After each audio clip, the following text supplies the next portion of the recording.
Good morning, and thank you so much for waking up with us here on Live Now from Fox. I'm Jeanne Francine, waking up with you on this Wednesday. It is March 6th. For the next few hours, I'll be here to give you all of those live events, top stories, and headlines to get you well throughout your day. And first, I want to start off with the stories and headlines you can expect this morning here on Live Now. On that left side of your screen, a live look out in Gaza now at 5:58 on the East Coast. We're going to give you the latest on the Israel-Hamas war. What's the likelihood there could be a ceasefire before the Jewish holiday of Ramadan? We are being told, however, remarks from Hamas and Israel have stalled at this hour, that coming from Egypt. Then that top right box, of course, giving you a recap of Super Tuesday as President Joe Biden and former President Donald Trump came out on top. And that bottom box, we're looking ahead today as Federal Reserve Chair Jerome Powell will testify to the House Financial Services Committee on the first of 2 days of semi-annual testimony to Congress. Powell's remarks will be closely watched for any signals of when the Fed may initiate a highly anticipated round of interest rate cuts.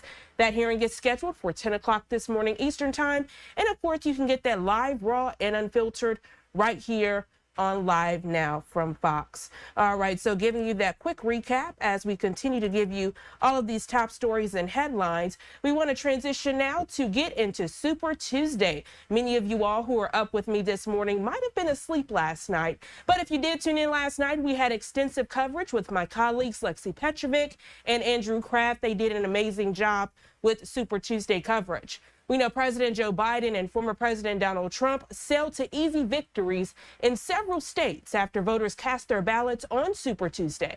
Fox News correspondent Connor Hansen has more from New York.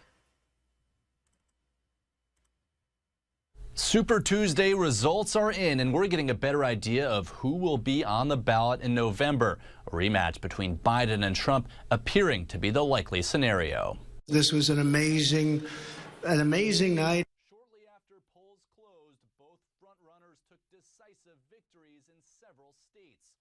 President Joe Biden and former President Donald Trump aren't leaving much room for their competition.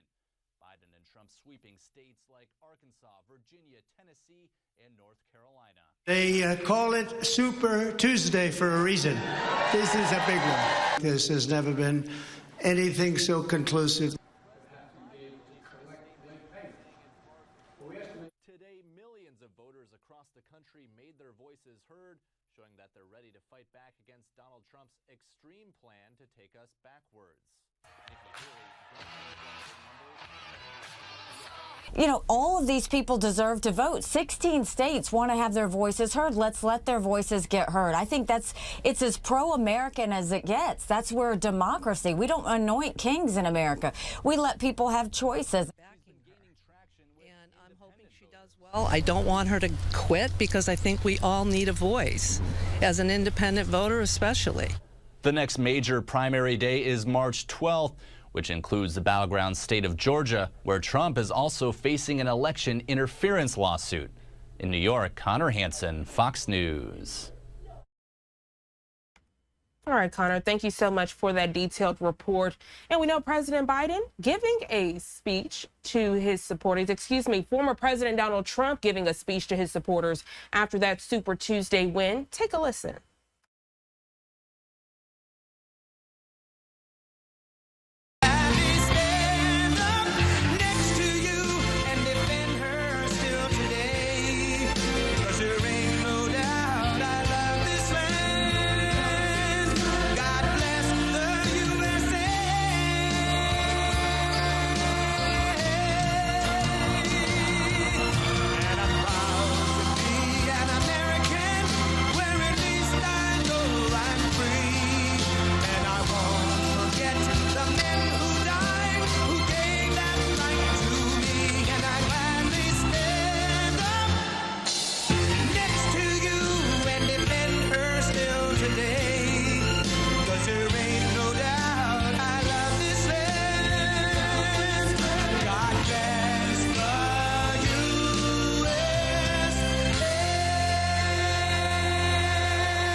Well, thank you very much. They call it Super Tuesday for a reason.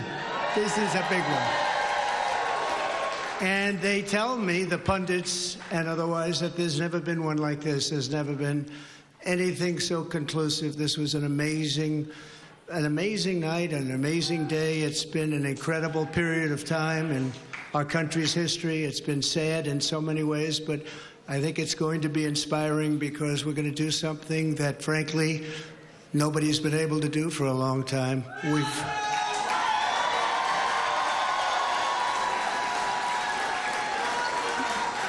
We've watched our country take a great beating over the last 3 years, and nobody thought a thing like this would be possible.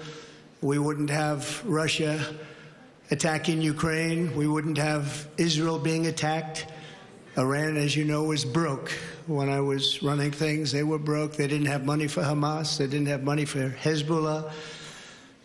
We had no inflation. Inflation is destroying the middle class. It's destroying everything. Inflation, if you look back over the history, hundreds of years back, it's called inflation. It's called a country buster. And that's what it's doing to our country. What's happened with inflation has been unbelievable. A lot of people say, a lot of experts have said the stock market's the only thing that's doing well, and that's doing well because our poll numbers are so much higher than Joe Biden's.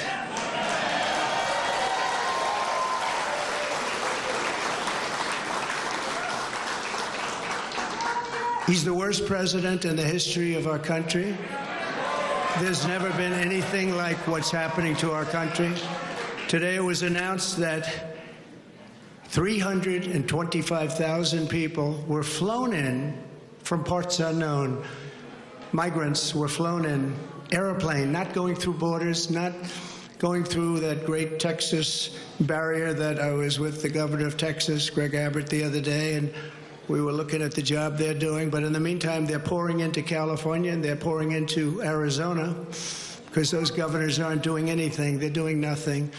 But today it was just announced before I came out. It was unbelievable. I said, that must be a mistake. They flew 325,000 migrants, flew them in over the borders into our country. So that really tells you where they're coming from. They want open borders, and open borders are going to destroy our country. We need borders, and we need free and fair elections, or we don't have a country. This is an incredible group of people. So many celebrities that I'm not going to introduce any because I'm just going to get myself in trouble if I do that, because I'll leave out most of you. But this is a room chock full of incredible, talented people, like some of the guys standing right in front of me, right? Big futures, big, fat, beautiful futures. Oh, I'd love to be your age. I'd pay you a lot of money to be your age. But we have some tremendously talented people in this room, including tremendously talented political people that have helped me right from the beginning. We had the safest border in the history of our country. We built 571 miles of wall. We had Mexico supply us with 28,000 soldiers because we wanted them, that's why. And they said, we won't do that. I said, yes, you will, you will. And in the end, they did. It was an easy negotiation, but we had the safest border, the best numbers we've ever had, and now we have the worst numbers probably in the history of the world. It's sad to see what's happening to our cities. Our cities are being overrun with migrant crime, and that's Biden migrant crime. But it's a new category of crime, and it's violent, where they'll stand in the middle of a street and have fistfights with police officers, and if they did that in their countries from where they came, they'd be killed instantly. They wouldn't do that. So the world is laughing at us. The world is taking advantage of us.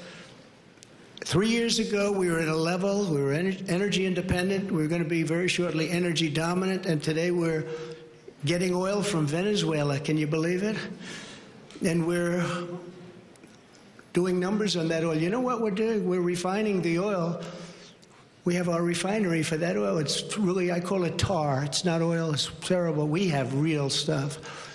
But we're refining it in Houston. So for all of the environmentalists, you ought to look at that, because all of that tar is going right up into the atmosphere. You just ought to take a look. It's the only plant that can do it. We have the only plants that can take tar and make it into oil, and that's what it is. It's a shame. But we were energy independent. We were going to be energy dominant. We were going to be supplying oil to Europe, all over the world, and then a tragic thing happened during the election. It was a tragedy, because you wouldn't have, think of it, all of the problems that you have today, I don't think you would have had any of them. You'd only have success, and that's what's ultimately going to unify this country and unify this party. We have a great Republican Party with tremendous talent, and we want to have unity, and we're going to have unity, and it's going to happen very quickly. And I've been saying lately, success will bring unity to our country, and it happened before. We had the best economy our country's ever had, and people were calling me that I would have said will never happen. It'll never happen. They wanted to get together African American, Asian American, Hispanic American, women, men, people with diplomas from the best schools in the world, and people that didn't graduate from high school. Every single group was doing better than ever before, and it was a beautiful thing. Our country was coming together. Our country was coming together. And now we have a very divided country. We have a country that a political person uses weaponization against his political opponent. Never happened here. It happens in other countries, but they're third world countries. And in some ways, we're a third world country. We're a third world country at our borders, and we're a third world country at our elections. And we have to stop that. We need a fair and free press. The press has not been fair, nor has it been free, but maybe someday they will be. They're being beaten up pretty badly. People aren't trusting them. They're not believing them. And really, it's a very important factor. The press used to be the policeman. It used to police our country. Now nobody has confidence in them, and we have to get that confidence back. It's so important for the success of our country. So important.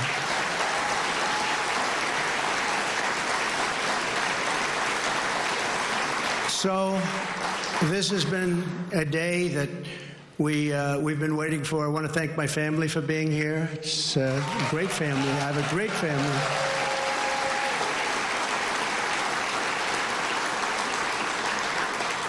They've had it very easy since I decided to run for politics. They say, thanks a lot, Dad. We appreciate it. But they're strong, and they're very capable people, and they love the country. They really do love the country, and we appreciate it. And I want to thank everybody at my staff. Susie, Chris, incredible job. Incredible job you're doing.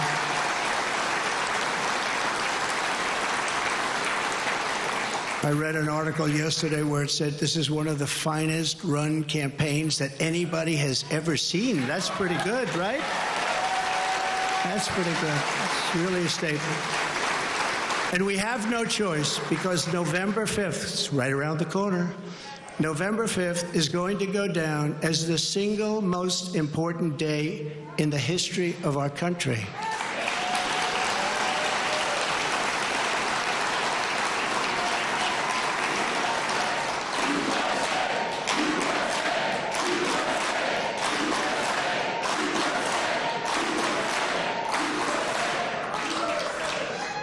We're going to take it, and we're going to make it like it should be, respected. Right now, we're not respected. Right now, our country is known as a joke. It's a joke. Other leaders who I speak to, other leaders can't believe what happened to us, because 3 years ago, we were the most respected country anywhere in the world by far. We were doing things that nobody could believe. China was paying us billions and billions of dollars. In 25 years, they paid us nothing, zero, not 10 cents. I was getting billions of dollars, and they were happy about it, as happy as you can be. Of course, maybe there's reasons for things having happened, but they were not so happy with certain things, I guess, based on things that took place. But we were getting along with everybody. We were getting along, and we were respected by everybody. We had no wars. Remember when I had the debate with Hillary Clinton? She said, look at him, look at that personality. He's going to cause wars. I said, no, my personality is going to keep us out of wars, and that's what happened.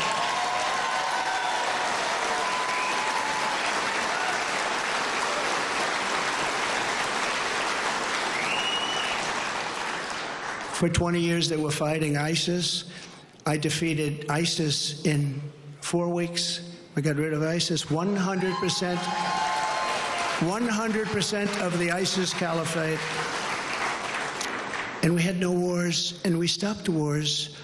We weren't getting along with a lot of countries. All of a sudden, North Korea, which is a serious nuclear power, but North Korea came along.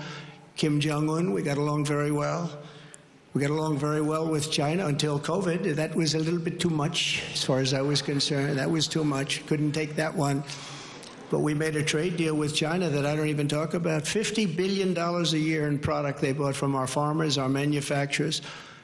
They used to buy 10. I got 50, and it was great. But COVID, I don't even talk about that, because COVID was such a horrible thing. It started in the Wuhan labs, just as I said, the Wuhan labs. And it came out, I believe, through incompetence. I believe it was incompetence. Some people think it wasn't, but I believe it was. But regardless, it caused $60 trillion worth of damage and death all over the world, all over the world. And we did a fantastic job on that. We never got credit for that. Unbelievable job on that. We came up with things that nobody thought was possible. Don't forget, when it came in, nobody had an idea what it was. They didn't even use the word pandemic. Nobody had an idea. But we did a fantastic job.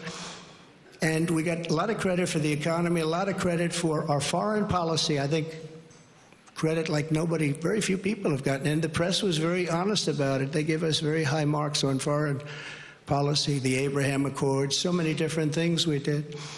But we never got the kind of due that we should have for the COVID, or as I call it affectionately, the Chinese virus, the China virus, which is a much more accurate term. And despite that, the stock market, when we turned it over, the stock market was higher than it was prior to COVID coming in. It was an amazing thing. We did an amazing job, and we have so many people that worked on that, so many of the doctors, so many of the scientists that worked with us on that. It was really, really something. But there's never been an administration that had more success in so many different elements. We got the largest tax cuts in history. We have the largest regulation cuts in history. We rebuilt our military. And what happened, we rebuilt our entire military, and beautiful. We had jet fighters that were 53 years old, and we had all brand new jet fighters. And then after this other group of people that didn't know what they were doing, they took over, and we had that horrible surrender in Afghanistan. I call it a surrender. We took the soldiers out first.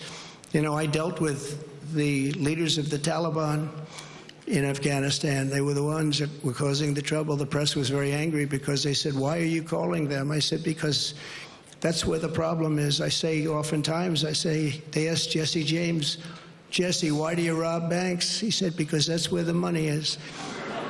And I said, that's where the problem is with the Taliban. And I spoke to Abdul. He's still the leader. Believe it or not, he's really the leader of Afghanistan, but he's the leader of the Taliban, a rough group.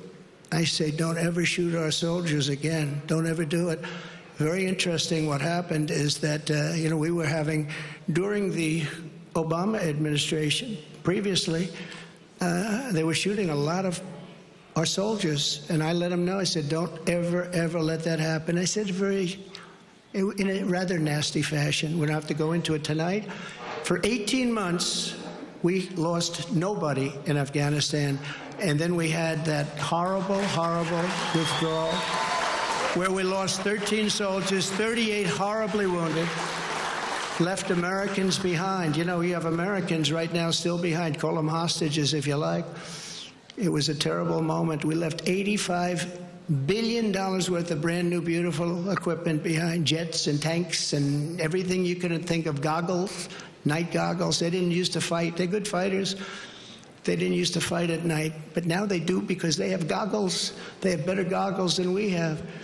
So I just want to tell you that led to a lot of bad things, and now the worst things are happening.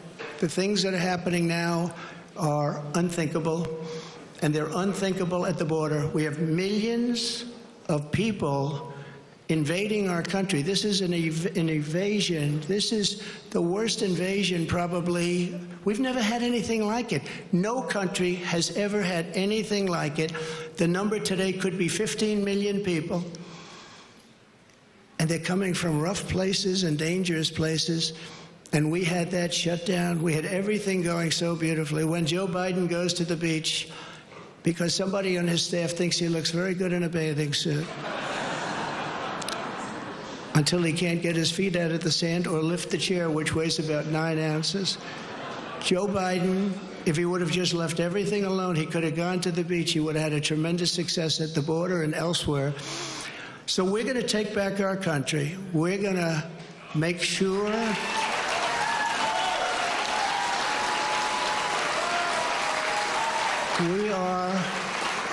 we are going to do it right. We're going to have the greatest economy ever in the history of our country. We're going to top what we did. We're going to become an energy center of the world. We were ready to become energy dominant, and they stopped that. They stopped that. But we're going to become energy dominant. We're going to pay off debt. We're going to do things that nobody thought was possible. You know, we hadn't done our second phase of the tax cuts. When we did the tax cuts, the Democrats fought us very hard. And now they say, well, I guess that was pretty good because we took in much more revenues after we cut taxes. And then we did all of those regulation cuts, and people were working, and everybody was happy, and we were all proud of our country. But we're going to win this election because we have no choice. If we lose the election, we're not going to have a country left.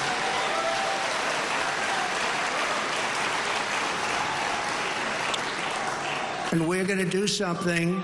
Thank you very much. We love you too. And we love our country. And we can't let this magnificent, some people call it an experiment. I don't call it an experiment. I just say this is a magnificent place, a magnificent country. And it's so sad to see how far it's come and gone. When you look at the depths of where it's gone, we can't let that happen. We're going to straighten it out. We're going to close our borders. We're going to drill, baby, drill. We're going to get the inflation down.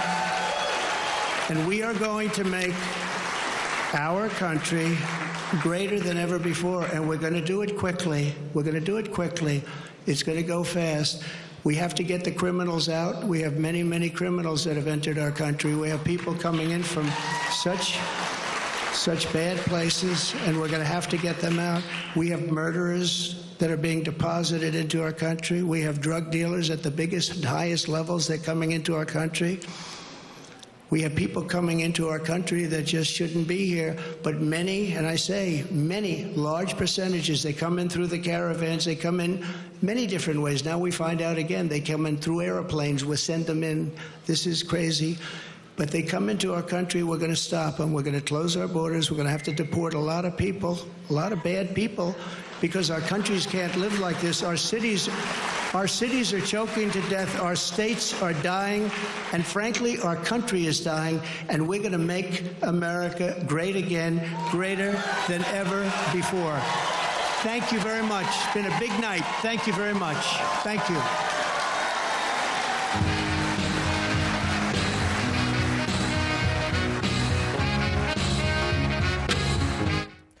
Former President Donald Trump speaking to his supporters on Super Tuesday, and you see those Live Now top stories we're following on your screen. Egypt saying Israel-Hamas ceasefire talks have stalled ahead of Ramadan.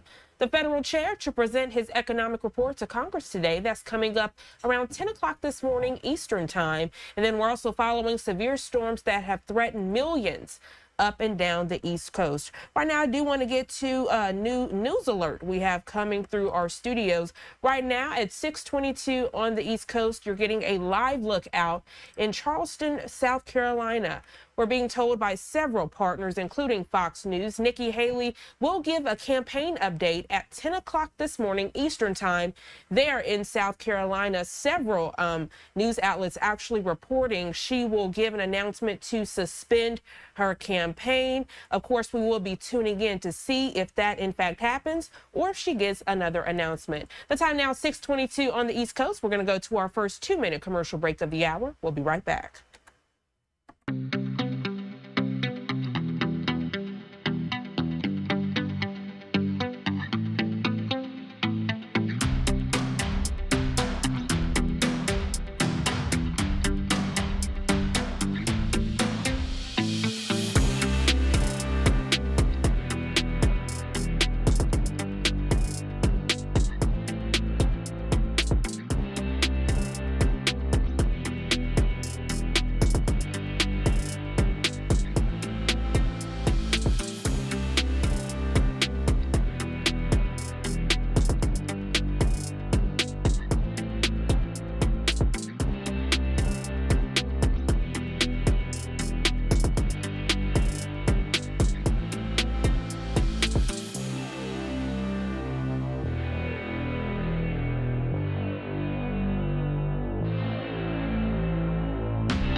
Welcome back to Live Now from Fox. I'm Jeanne Francine, again giving you a live look out in Charleston, South Carolina. Before the break, we were letting you know of some news that just came into our Live Now from Fox studios. Presidential candidate Nikki Haley to give a campaign update there in Charleston, coming up at 10 o'clock this morning Eastern time. Several media outlets actually saying she is expected to suspend her race in that announcement. Of course, we will have that live, raw, and unfiltered for you right here on Live Now from Fox. So make sure you are tuning in to get those latest updates. And staying on top of topics as it relates to Super Tuesday, we want to get back to those races that many of you were watching. Republican former baseball star Steve Garvey and Democratic Representative Adam Schiff will compete in November for that U.S. Senate seat long held by the late Dianne Feinstein. It's a rare opportunity for the GOP to compete in a marquee statewide race in this Democratic stronghold. The matchup also means that California won't have a woman in the Senate for the first time in more than 3 decades. Garvey celebrated with cheering supporters at a hotel in Palm Desert, his hometown, where he warned Schiff not to underestimate him despite the state's Democratic tilt. He said he would run a campaign that would appeal across party lines, focusing on inflation, the state's unchecked homeless crisis, and rising crime rates in cities. Let's take a listen now to his comments.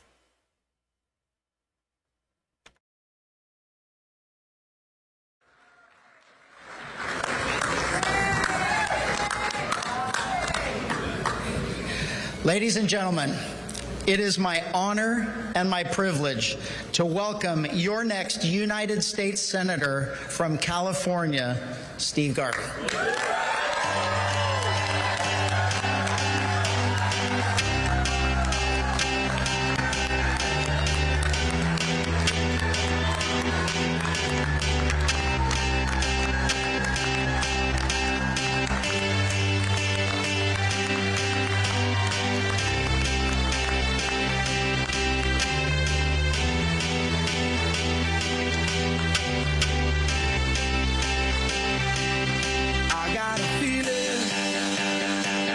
Let's celebrate.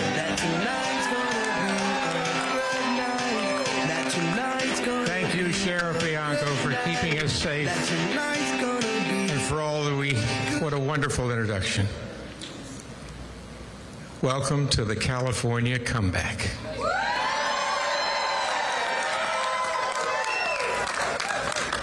What you are all feeling tonight is what it's like to hit a walk-off home run. Kind of like San Diego in '84. Because the networks have called it, we're going on to the general election to face off against Adam Schiff.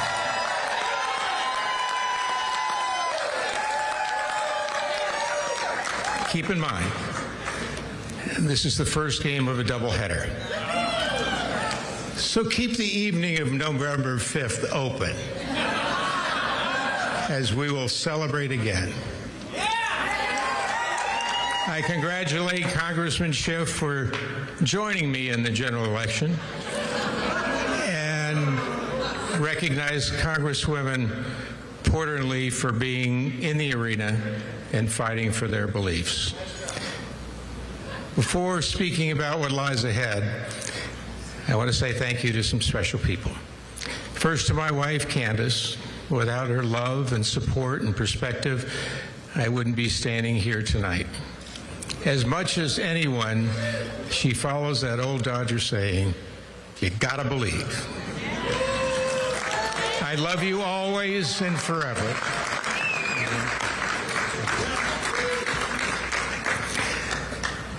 The next is to our children, our single greatest currency, single greatest accomplishment, for their patience, encouragement, energy, and help. They had my six every day and in every way. I love each and every one of you. Thank you.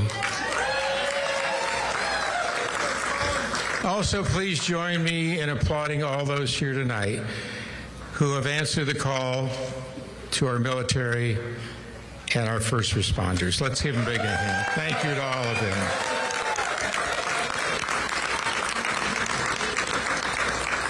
And then to you voters, you've exercised the most powerful of our many freedoms, and that's the right to vote. And I've always said this, it's the single greatest currency we have. You can't trade it, you can't give it away. It's inherently yours, it's your personal choice. And I thank you for tonight and the future. Your vote was your shared belief with me that California is no longer the heartbeat of America. Sadly, it's just a murmur. That we have challenges to face up to, like closing the border, and responsibilities to live up to, like helping the homeless off the streets and a pathway back to their dignity. And that if we do those things and more, our best days will be ahead of us, with California once again being that vibrant heartbeat of America.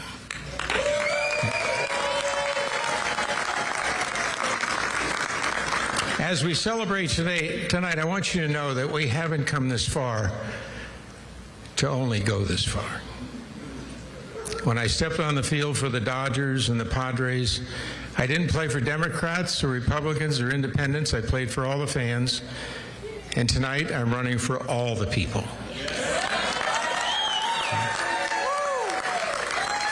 Let me ask you, if you believe that our wide open border has been a humanitarian and national security catastrophe, then join our campaign. If you're struggling to pay bills at your kitchen table and only buying $10 of gas instead of 10 gallons, then come join us. If you're embarrassed by the state and federal government's failure to address the heartbreaking and endless plight of the homeless, come join our campaign. If you're frightened by the brazen crime that runs rampant in our cities because of those who have turned their back on our police, then join our campaign. If you're tired of career politicians that worry more about their next job in Washington than your next job here in California, you join our campaign.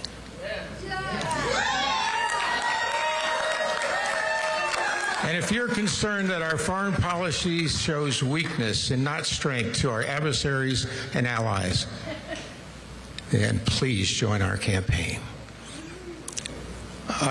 Unlike others, and many of you, they want a job. Well, I want this U.S. Senator job, and I want to do the job for you because you deserve it, because you're great Californians. Give your hands up.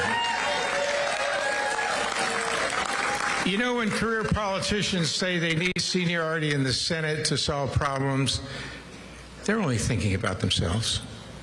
And when the pundits say a candidate needs long lists of far-fetched policies to talk about, they're only thinking about special interests. But when I say I will bring common sense and compassion to Washington, I'm only thinking about you, the people. We, the people, will tell Washington what we want, and you'll use my voice. When I get to the Senate, I'll always put you people before party politics. And I'll go to D.C. to build a consensus. And you know what it's time for? It's time for political courage. And that political courage is to stand up for your life, your quality of life, for your families, for your children, for grandparents. And when I get back to Washington, that first day, we'll start going to all 99 senators, reaching out my hand and asking them to work with me for the best interests of the people of these United States.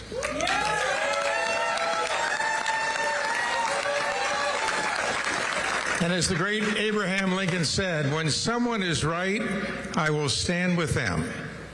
And when they are wrong, I will move away from them. In closing, I say that tomorrow is the first day of the rest of this campaign, and the days after that will be challenging.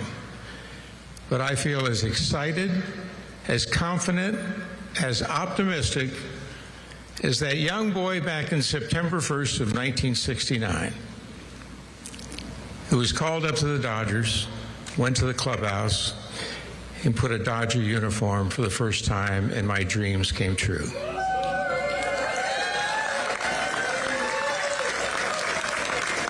I stepped into the batter's box at the Cathedral of Baseball, and I looked around, and I looked up and I said, thank you, God.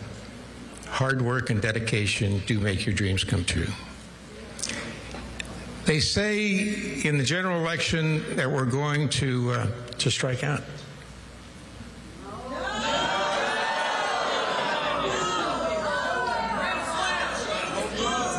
You know what that's from? That's from the crowd that believes in the status quo. Well, Ronald Reagan said that's Latin for the mess we're in. Well, know this. It ain't over till it's over. We've got to the starting line. And that quote you all know is true in baseball and it's true in politics. And my opponent has been advertising that he wants me. And he's mistaking kindness for weakness. You remember that old saying, be careful what you ask for? Well, he's like the pitcher that throws me 70-mile-an-hour fastballs and then watches me run around the bases. I can't thank you enough. All of you here tonight, throughout California and throughout this great country, are now listening to a new voice with fresh ideas. Someone that at this time in my life could have easily, with my wonderful family, just gone about my business. Thank God every day for what he's blessed me with. But I got up about 7 months ago and they turned TV on and I saw a Washington that was imploding, our hired politicians that were failing us, and I decided it was time maybe for the greatest opportunity in my life, the greatest blessing, and that's to represent you. God bless you. Thank you. Join me on this journey. Thank you.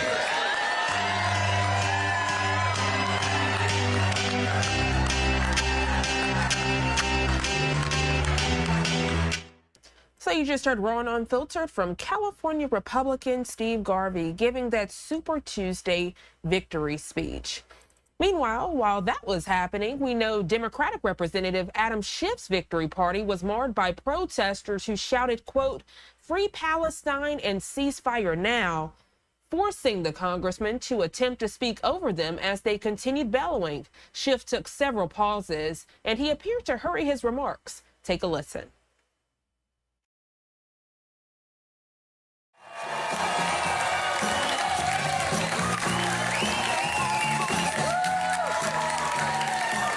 Thanks so much, everyone. How you doing tonight? All right. What do you have to say about Eric Swalwell? Is he amazing? I have the great pleasure of serving on the Judiciary Committee with Eric and having served on the Intelligence Committee, and he is such a great champion for California, for our democracy, and he is such a great friend. Eric, I can't thank you enough for your leadership. Let's hear it for Eric Swalwell. And Maria Elena Durazo, is she not the most incredible powerhouse senator in the state of California? What a great champion she has been for working families. What a great champion she has been for a comprehensive immigration reform. And what a great friend she has been. Maria Elena, I can't thank you enough for all of your support. And Lindsay Horvath, our incredible county supervisor. What a great champion you are of housing and the LGBT community. And I am so thrilled and grateful to you for your words this evening. But it looks like we're going to the general, ladies and gentlemen.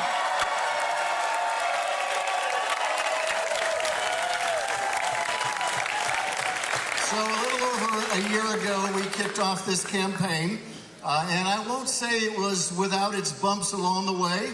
I seem to recall, although it's a little hazy, that within hours of our announcement, a certain Kevin McCarthy kicked me off the Intelligence Committee. Yeah, that was my reaction, too. And then, at the urging and badgering of Donald Trump, Republicans censured me for holding him accountable.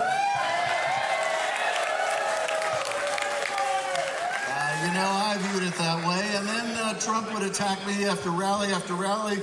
And I think all those things were basically what we would call Wednesday. But you had my back every step of the way. Every step of the way. You helped us build the biggest grassroots campaign for Senate in California history, and I cannot thank you enough. I want to thank, in particular, I want to thank my family. My wife, Eve, is here tonight. This is my wife, Eve.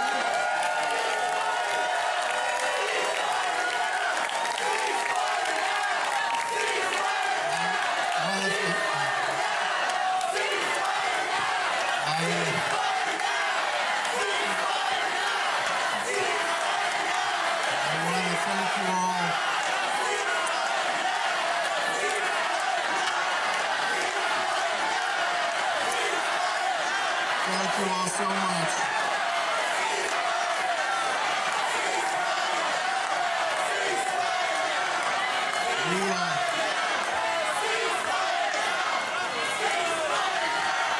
We are so lucky to live in a democracy where we all have the right to protest. We are so lucky to live in that kind of democracy, and we want to make sure that we keep this kind of democracy.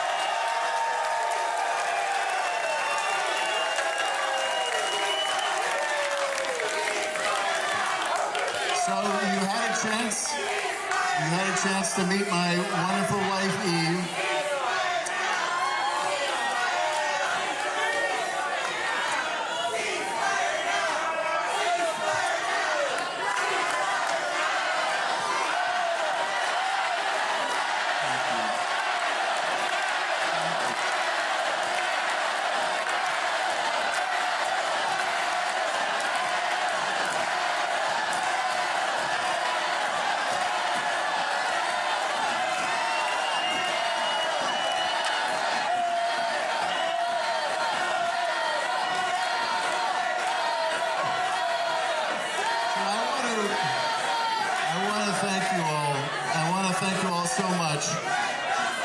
in particular, in addition to my wonderful wife, Eve, I also want to thank my daughter, Alexa, and my son, Eli. It would not be possible to get through all the travails of these challenging times without my incredible family.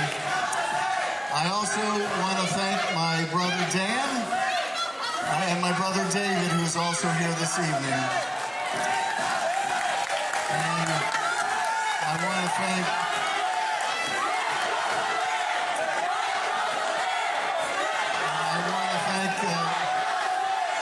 all of my constituents as well.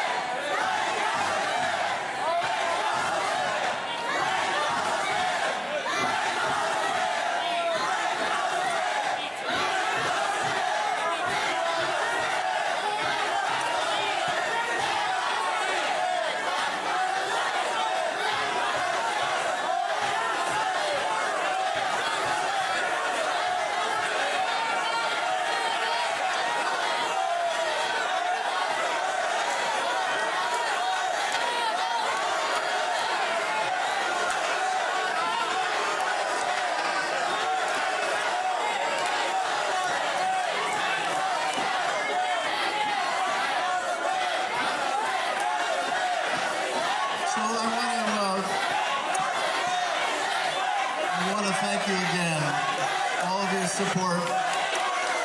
We built an amazing grassroots team, and I want to thank my extraordinary campaign staff. I want to thank all of my wonderful supporters. I want to thank my incredible constituents. It has been such an honor of a lifetime to serve the wonderful, incredible people of California's 30th District. And I want to give a special shout out tonight to Speaker Pelosi, the greatest speaker of all time, who gave me such an incredible opportunity to serve in the U.S. Congress and to take on some of the most important leadership roles in our democracy. I also want to thank Barbara Boxer, who encouraged me to run for the Congress and has been with me every step of the way. And I want to also thank our incredible Speaker, Robert Rivas, who I think will go down in history as one of the greatest speakers in the California legislative history. But tonight, I also find myself thinking a great deal of Senator Feinstein. Senator Feinstein. California Democrat Representative Adam Schiff wrapping up that Super Tuesday victory speech, and you could see how it was interrupted as protesters interrupting this victory party shouting "Cease fire now" and other things related to the Israel-Hamas war. But speaking of the latest political headlines, I want to give you all a reminder. President Joe Biden will give his third State of the Union address on March 7th, likely his final speech before Congress ahead of the 2024 presidential election this fall. It falls as Biden is in the thick of primary election season just 2 days after Super Tuesday.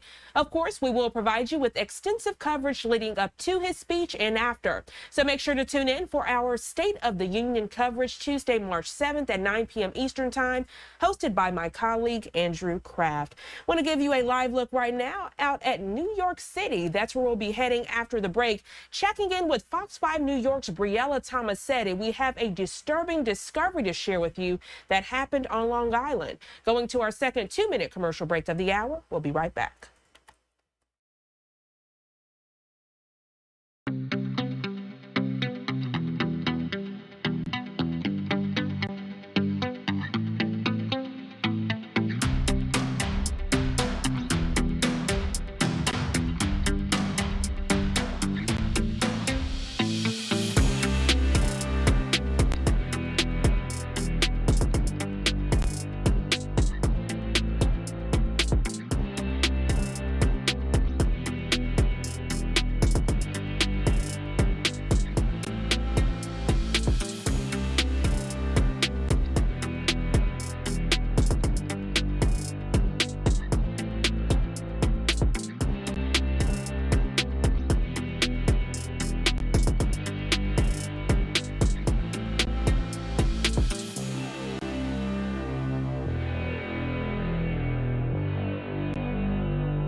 Welcome back to Live Now from Fox. I'm Jeanne Francine, heading out to New York for our next story. It's a disturbing discovery on Long Island. Even more human remains have been found. This comes as police make multiple arrests in the case. Fox 5 New York's Briella Tomasetti live in Bethpage State Park on Long Island with the latest developments. Briella, good morning. Yeah, Jeanne, good morning to you. And we've been covering this story for about a week now. It is quite gruesome and really disturbing, especially for people who live nearby out here on Long Island. At this point, it's safe to say that homicide investigators have their hands full. The search was originally contained to Babylon, which is on the south shore of Suffolk County, but body parts have since been found in several different areas, 3 areas in total, including here at Bethpage State Park, which sits right on the border of Nassau and Suffolk. 5 arrests have been made in connection to the severed body parts found in Babylon's Southard's Pond Park last week. Yesterday, Suffolk County police were seen Avenue and Broadway in Amityville. Investigators executed a search warrant there Monday night. There was like a crime lab truck and a whole command center. One of my roommates said he saw dogs. No human remains were found at that location, but body parts were located in Bethpage State Park and in a wooded area in West Babylon. Police believe they belong to the same 2 victims, a 53-year-old man and a 59-year-old woman, both from Yonkers. All options are on the table, whether this is gang-related. Last Thursday, a student walking to school found a severed left arm on the side of the road, feet away from an elementary school near the entrance to Southard's Pond Park. Police later discovered another arm and a leg, all believed to belong to the same 53-year-old man. As the search intensified, a cadaver dog found a head, an arm, and parts of 2 legs on the opposite side of the park, which appear to be from the 59-year-old woman. Based on the condition, preliminarily, it appears it's a matter of a small amount of days, if not hours, that they were out here.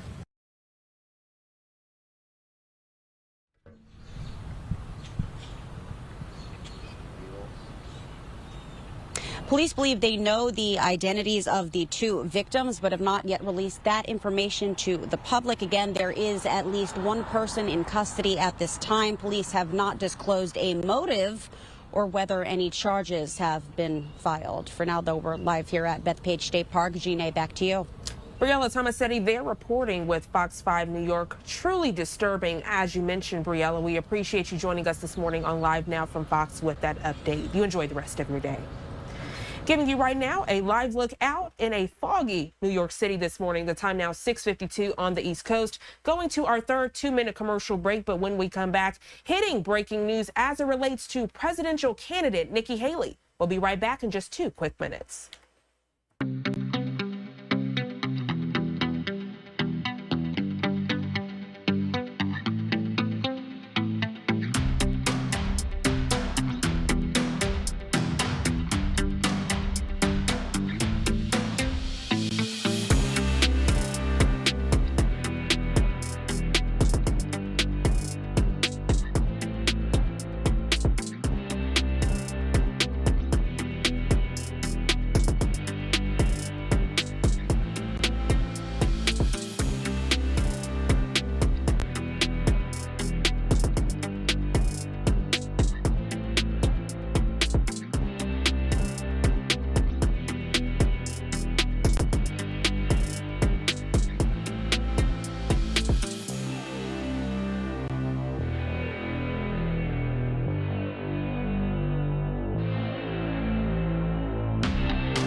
Welcome back to Live Now from Fox. I'm Jeanne Francine. We appreciate you waking up with us on this Wednesday, March 6th, now 6:54 on the East Coast. Want to give you a live look now coming out of Charleston, South Carolina, as we do have breaking news coming into our studios. Nikki Haley announcing she will suspend her Republican presidential primary campaign.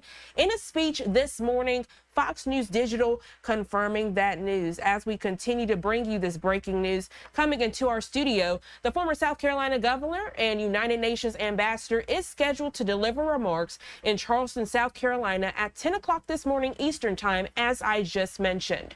She will make the announcement official in that speech, the Wall Street Journal first reporting. Now, Haley will not endorse former President Donald Trump during her speech, a source with knowledge of her plans telling that to Fox News Digital. In a Republican presidential field that topped a dozen candidates last summer, Haley was the final remaining rival to former President Trump, who for months has been the commanding frontrunner in the GOP race as he makes his third straight White House bid. Haley, who in 2021 and 2022 made numerous trips to Iowa and New Hampshire, the two leadoff states in the Republican presidential nominating calendar, formally launched her 2024 campaign in February of last year. But after a disappointing string of defeats by former President Trump, who dominated his rivals in all primary contests, save for Washington, D.C. and Vermont, Haley will now put her White House ambitions on hold. Again, this breaking news coming into our Live Now from Fox Studios now at 6:56 on the East Coast. A foggy Charleston, South Carolina on your screen right now as Nikki Haley announces she will suspend her presidential campaign, giving you that live look out in Charleston as coming up at 10 o'clock this morning Eastern time. The former South Carolina governor and United Nations ambassador is scheduled to deliver remarks there in Charleston. This will make the announcement official in that speech. Again, no word if she will endorse the former president, but it is likely she will not announce that endorsement during this speech, according to our content partners over at Fox News Digital. The time now 6:57 on the East Coast. Let's go to our final 2-minute commercial break of the hour. We'll be right back.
Welcome back to Live Now from Fox. I'm Jeanne Francine. We have a lot of top stories we are keeping up with here on Live Now from Fox. Right now, I want to give you a live look out in Gaza. Wow, you can see a missile strike just happened in that area, alluding that the Israel-Hamas war is still raging on now at 7 o'clock on the East Coast. We do know that Egypt is saying the Israel-Hamas ceasefire talks have stalled ahead of that Jewish holiday Ramadan. Of course, we will continue to follow this as it unfolds right here on Live Now from Fox. We're also following other news as it relates to Fed Reserve Jerome Powell. This as we continue to show that Federal Reserve Chair Jerome Powell is expected to testify to the House Financial Services Committee on the first of 2 days of semi-annual testimony to Congress. Now, Powell's remarks will be closely watched for any signals of when the Fed may initiate a highly anticipated round of interest rate cuts. Now, that hearing is scheduled for 10 o'clock this morning Eastern Time. And that's not the only thing happening at 10 o'clock this morning Eastern Time, as we have been following that breaking news coming out as presidential candidate Nikki Haley expected to deliver remarks in Charleston, South Carolina this morning. That's expected to happen at 10 o'clock this morning Eastern Time as well. Announcing that she will be officially dropping out of this presidential race. Many people wondering if she will give any support to former President Trump, who is the front runner on the Republican side. Sources say she will not give that endorsement today. But of course, you'll have to watch Live, Raw, and Unfiltered right here on Live Now from Fox as we work to give you the very latest information. I do see a live feed popping up here in our Live Now from Fox studios. This one taking us out to London, UK. British Parliament coming together in the House of Commons to give a budget update. We're supposed to hear from the British Prime Minister Rishi Sunak. Let's listen in. Meetings with ministerial colleagues and others. In addition to my duties in this House, including listening to the Chancellor's budget statement, I shall have further such meetings later today. Charlotte Littles. Thank you, Mr. Speaker. The UK used to be a world leader in psilocybin research, but despite the calls from the Home Affairs Select Committee, leading researchers, charities and veterans organisations and the Royal College of Psychiatrists, we've shamefully fallen behind on breakthrough treatment for conditions like PTSD and depression, causing misery to millions of people in our country. Can the Prime Minister explain why this policy remains the responsibility of a Home Office that can't give it the attention it deserves, and why it's okay that American, Canadian and Australian patients can access treatment British patients can't? Prime Minister. Mr. Speaker, I completely sympathise and understand why people suffering from distressing conditions will want to seek the best possible treatment available, and I thank the Honourable Lady for raising the issue. We are committed to ensuring that the UK is a world-leading jurisdiction for pharmaceutical, clinical and other medical research, and we have in fact asked the Advisory Council on the Misuse of Drugs to review barriers to legitimate medical research involving controlled drugs such as psilocybin. Our response to the Council's recommendations, I'm pleased to tell the Honourable Lady, will be published as soon as possible. Dr. Curran. Thank you, Mr. Speaker. My constituency has a long and proud history of farming, with generations of the same family helping to feed our nation. And not since World War II have we been so aware of how important food security is to our national security. So will the Prime Minister update the House on what his government is doing to support our fantastic farmers? Mr. Speaker, as I set out at the NFU conference just a couple of weeks ago, we will always back British farmers to continue to produce fantastic food. We're accelerating that plan with the largest package of grants ever, and indeed one of those new schemes opens just today, supporting farmers with up to £125,000 towards the purchase of new equipment and technology. Our schemes in England are all about more choice, Mr. Speaker, not less, and unlike Labour in Wales, we will never introduce top-down arbitrary targets that damage farm incomes, damage our food security and take farmers back to square one. We now come to the Leader of the Opposition, Keir Starmer. Thank you, Mr. Speaker. 3 years ago, Sarah Everard was walking home when she was abducted and murdered by a serving police officer who should have been trusted to keep her safe. As a father, I can't imagine the pain her parents, her family and her friends are going through in this difficult anniversary week. Lady Angelina's report exposes the appalling failure in police vetting and in misconduct processes. And I'm very troubled by its conclusion that there is, and I'm going to quote it, nothing to stop another Cousins operating in plain sight. How can that be the case 3 years on from this horrendous crime? Well, Mr. Speaker, can I firstly say that I'm sure all members of the House will have been thinking about Sarah Everard in recent weeks. It was, as the Honourable Gentleman said, an absolutely shocking case, and the abuse of power in particular was appalling. That's why we took action quickly, Mr. Speaker, to strengthen police vetting, strengthen the rules for rooting out officers who are not fit to serve, and conducted the largest ever screening of all serving officers and staff. We're now ensuring that any officer who has been charged for a crime will be suspended from duty automatically until their case is concluded, and we will thoroughly consider all of the report's recommendations and respond in full. The Prime Minister mentions vetting, and I just want to press on that because serious failures in police vetting were raised in independent reports as long ago as 2012, 2019, 2022 and 2023. And that's why Labour's been arguing for mandatory national vetting standards, which would stop anybody with a history of domestic abuse or sexual offending being allowed to join the police in the first place. Why are mandatory national vetting standards not already in place? Well, Mr. Speaker, it is vital for public confidence that those that are not fit to wear the badge are rooted out of the police and not able to join in the first place. That's why the College of Policing has updated its existing statutory code on vetting, and that happened quickly. And in addition, the Policing Inspectorate, Mr. Speaker, carried out a rapid inspection of all forces' progress against the previous findings. And in addition to that, an entire check against the National Police Database was carried out for all serving officers and staff. Mr. Speaker, I'm obviously very familiar with codes in criminal justice systems, but this is too serious for that. There's a world of difference between a code and binding mandatory standards, which don't have legal effect, and that should trouble members across the House. Cousins' history of sexual offending stretched back many years. On 4 occasions, despite allegations of indecent exposure, he wasn't sacked. We know indecent exposure is a gateway to more horrific crimes, as was tragically shown to be the case not only in Sarah Everard's case, but also Libby Squire. But it's not treated with the seriousness required. The Angelina report recommends reviewing all indecent exposure allegations against serving officers in order to identify, investigate and remove those officers from service. Now, given the obvious urgency of this recommendation, can the Prime Minister give a categorical assurance that it will be implemented immediately? Mr. Speaker, as the Home Secretary addressed this specifically when he made his statement, indecent exposure, just like any other kind of sexually motivated crime, is abhorrent. And we expect police chiefs to take it extremely seriously. We fully expect police chiefs to suspend an officer charged with any kind of sexually motivated crime. And it's worth pointing out, in addition to the new powers that the Home Secretary outlined about automatic suspension, Chief Constables already do have existing powers to suspend any officer in their force when allegations are made, and we fully expect them to use those powers.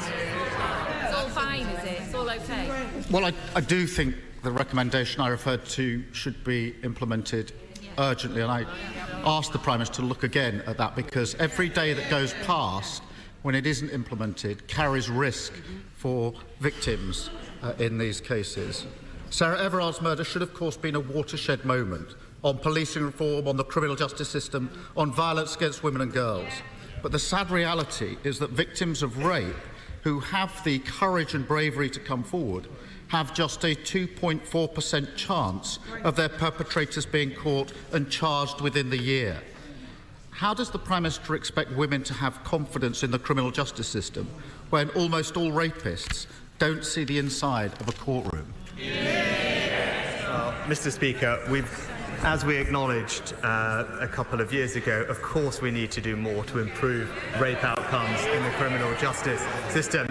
And the plan, the Rape Action Review Plan, is showing considerable progress, Mr. Speaker. We've already increased the average sentences for rape by a third since Labour were last in office, Mr. Speaker. By the way, using a power that the Labour Party voted against in this House. And thanks to our action plan, we've seen police referrals double, charges double, and last year there was a 50% increase in rape convictions, and now rapists will serve every single day of their sentence behind bars. And the honourable gentleman did raise his time at the Crown Prosecution Service, but he hasn't acknowledged that under his tenure, rape convictions actually dropped. Well, the Prime Minister knows that is going to be fact-checked. He also knows I support tough sentences. I really do think that the victims of violence against women and girls deserve better than this nonsense from the Prime Minister. It needs to be taken seriously. It's not games, Prime Minister. We all want more victims to come forward, but we have to be honest. Unless things change, the criminal justice system will continue to fail them. That's why we're committed to introducing specialist rape and sexual offences teams in every force to give victims specialist support and confidence that their experience will be investigated properly. When will the Prime Minister commit to doing the same? Mr. Speaker, we've already implemented a Rape Action Review Plan. He says we're taking this seriously. Here are the things that we have done, Mr. Speaker. We have ended the appalling digital strip search that victims had to go through with their mobile phones. We've ensured that there's better use of pre-recorded cross-examination. We've rolled out Operation Sorteria with incredible success across all national police forces, and we have increased significantly the number of independent sexual domestic violence and abuse advisors to up to 1,000, and there is more specialist training in all police forces for these prosecutions. That is a plan that we've already put in place. It's a plan that is working to ensure that we can keep women and girls in our country safe. British Prime Minister Rishi Sunak speaking there on the Parliament floor live in London, UK, ahead of that budget update that's slated for later today. We haven't been given a specific time. On the right side of your screen, following some breaking news as Republican presidential candidate Nikki Haley has announced she is dropping out of that presidential race. She's expected to give that official announcement coming up at 10 o'clock this morning Eastern time in Charleston, South Carolina. You can watch that right here on Live Now from Fox. Also coming up in the 10 o'clock hour, the federal chair Jerome Powell to testify to the House committee. We are following that as well. The time now 7:12 on the East Coast. Good morning to you if you're just now tuning in. We're going to go to our first 2-minute commercial break of the hour. We'll be right back.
Welcome back to Live Now from Fox. I'm Jeanne Francine. Staying on top of these live events, the British Prime Minister Rishi Sunak speaking to British Parliament ahead of a budget update. And then, of course, giving you that breaking news on your screen now at 7:15 on the East Coast.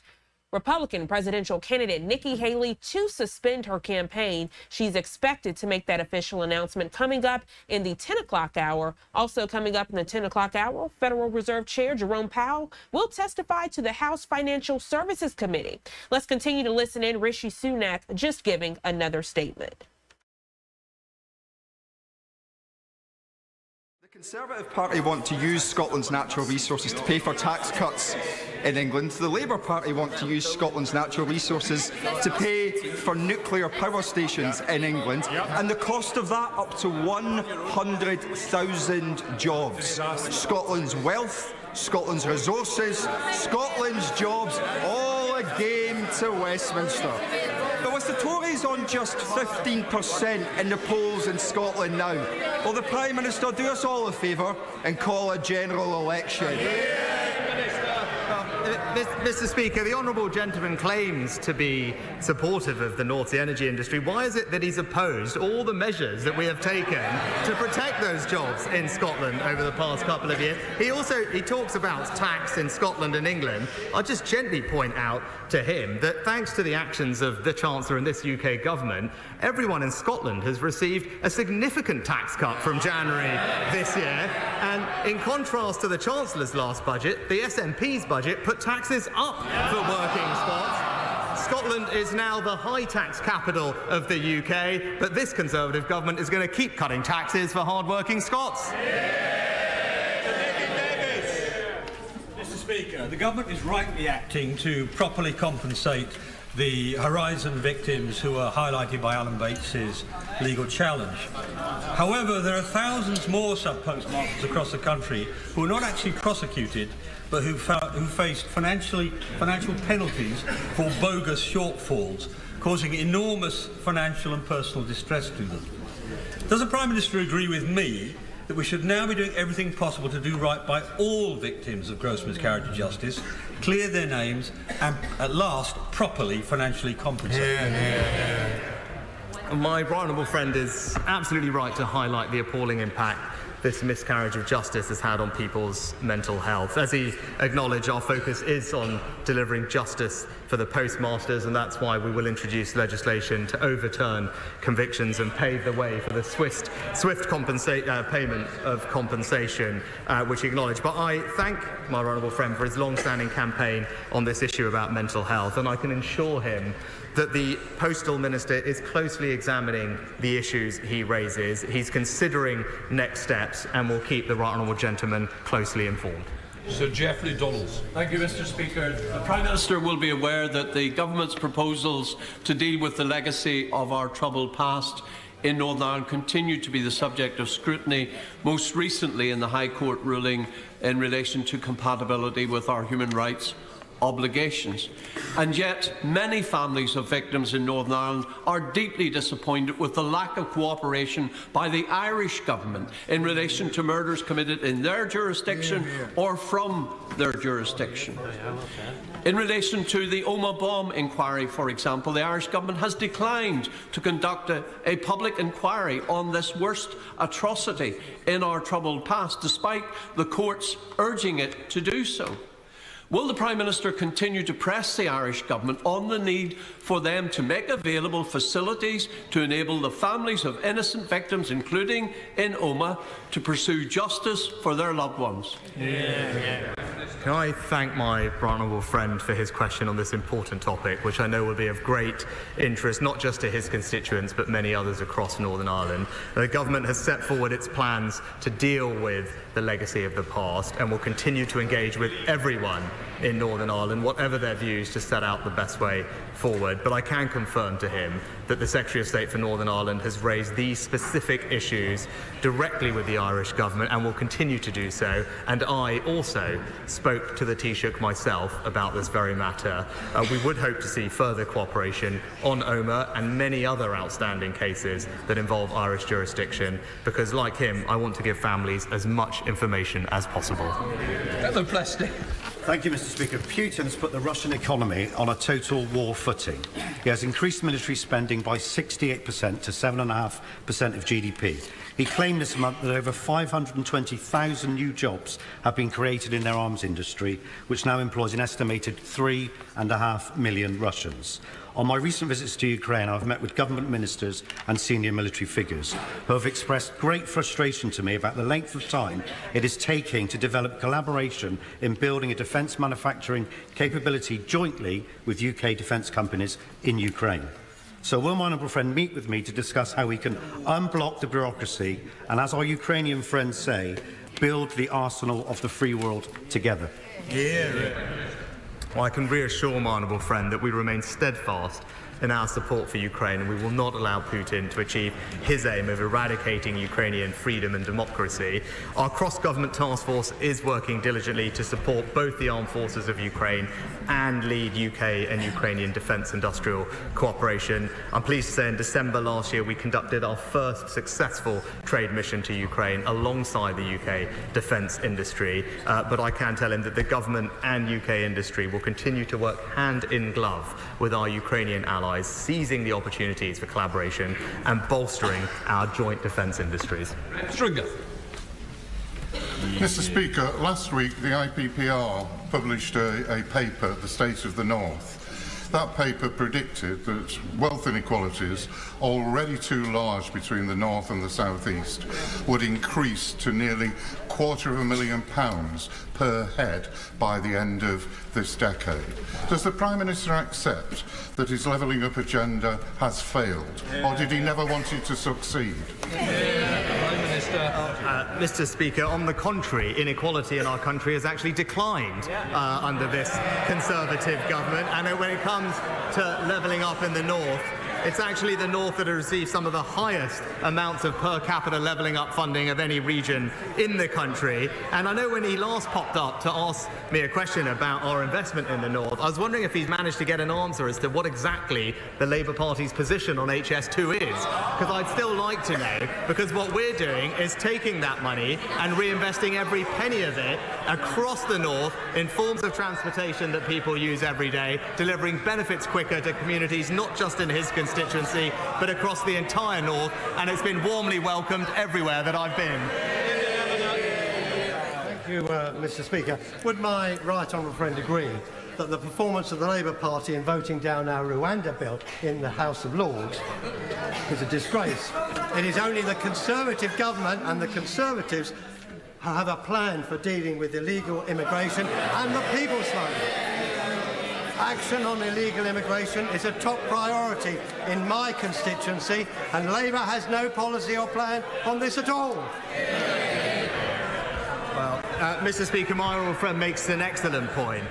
He knows, like I know, that if you want to fully stop the boats, you need to have a working deterrent. That means if someone comes here illegally, you must be able to remove them to a safe third country alternative. That's why the Rwanda scheme is so important, and that's why we're determined to see it through. But it was just in the last week an independent report was published talking about the Labour Party's policies in this area, which made it crystal clear that they don't have a plan to stop the boats, and in fact their idea would see the UK accept hundreds of thousands more migrants.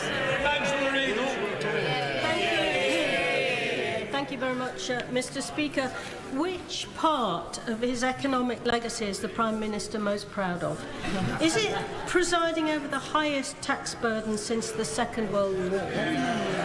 Or is it delivering the slowest real wage growth since the Napoleonic War? Mr. Speaker, saving 10 million jobs in the pandemic with the furlough scheme. The Prime Minister will know that there is consensus across this House on the need to build new houses. Where that consensus breaks down is where those houses should be built. Does the Prime Minister agree with me that wherever possible, new houses should be built on brownfield sites, not on green spaces, not on greenfield, and certainly not on prime farmland? My honourable friend is absolutely right. It's sustainable planning that must be at the heart of our planning system, and that's why we're committed to meeting the needs of communities by building homes in the right places and, as he says, making best use of brownfield land. We've made it clear that that's what should be the priority. We've put extra funding aside to unlock those sites, and our recent changes to the MPPF provide clearer protection for the Greenbelt, making it clear how future housing supply should be assessed, and that is the clear difference between our two parties. On this side of the House, we will protect the Greenbelt, and the Labour Party will concrete right all over it. Thank you. Mr. Speaker, in some jurisdictions, ministers routinely publish their tax returns. The Prime Minister voluntarily published his UK tax returns last year. Does the Prime Minister agree that ministers of the Crown should publish their tax returns as a matter of course? And has he ever filed any returns in the USA that have not been published? Mr. Speaker, I don't think that would be proportionate or appropriate, and what I've done is... I don't think it would be proportionate for all ministers to publish their tax returns. In keeping with the long-standing tradition, I voluntarily published my tax return, as did the Chancellor. I think that is the right balance, and I've been completely transparent about that as I've done it. Thank you, Mr. Speaker. Last year, a number of us were on the first transatlantic flight powered by sustainable aviation fuel. This week, IAG made its first major purchase of that fuel. But that fuel is coming from the United States. And it's really important that we have a SAF industry in this country. So will the Prime Minister tell the Treasury and the Department of Transport to accelerate the work they're doing, to put in place the right framework and the right support mechanisms to ensure we have a SAF industry for our aviation sector for the future? Can I first of all thank my honourable friend for his championing of this cause, which I think is absolutely right, and reassure him that we are committed to ensuring that the SAF mandate is in place in 2025. That will require about 10% of jet fuel to be made from sustainable feedstock by 2030, and to get there we've provided, I'm pleased to tell him, £135 million to 13 different UK sustainable aviation fuel projects to kickstart our domestic industry, and, which he also knows is important, we've committed to introducing a revenue certainty mechanism to support SAF production in the UK as soon as practically possible. Sam Dixon. Thank you. Chester's 2,000-year-old Roman walls are an important historic monument of world renown. Will the PM join me in Chester to walk the walls?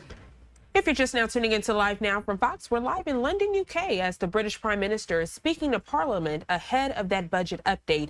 Also following breaking news, as Nikki Haley, Republican presidential candidate, is suspending her presidential campaign. She's expected to make that formal announcement coming up at 10 o'clock this morning in Charleston, South Carolina. Also coming up at 10 o'clock this morning Eastern Time, Federal Reserve Chair Jerome Powell will testify to the House Financial Services Committee on the first of 2 days of semi-annual testimony to Congress. The time now 7:28 on the East Coast, going to our second 2-minute commercial break of the hour. We'll be right back.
Welcome back to Live Now from Fox. I'm Jeanne Francine.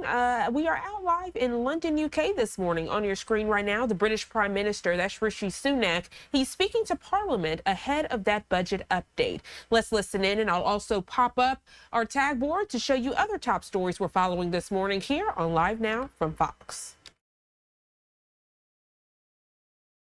That from next year in particular, there's very significant infrastructure funding coming our way.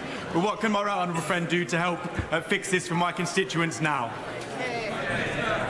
Well, Mr. Speaker, I'm pleased that in 2020 we announced that we would double our flood investment to a record £5.2 billion, and in Nottinghamshire since 2010 we've invested over £50 million to protect 15,000 properties. And I know currently there is a programme in Mansfield which is looking at surface water and drainage improvements, but I will make sure that I talk to the Chancellor that we have a strong economy to keep investing in local infrastructure in his area, and that's exactly what we're about to hear from my right honourable friend in just a second. Completes Prime Minister's questions. There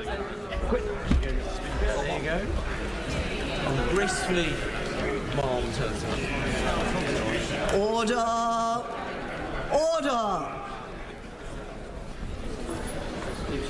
Before I call the Chancellor of the Exchequer, I remind honourable members that copies of the budget resolutions will be available to them from the vote office in members' lobby and online at the end of the Chancellor's statement. I also remind honourable members that interventions are not taken during the Chancellor's statement, nor during the replies of the Leader of the Opposition, or indeed of the spokesman for the Scottish National Party. I'm hoping that the hubbub on my right here is going to die down and some politeness will prevail before I call the Chancellor. Mr. Chancellor of the Exchequer.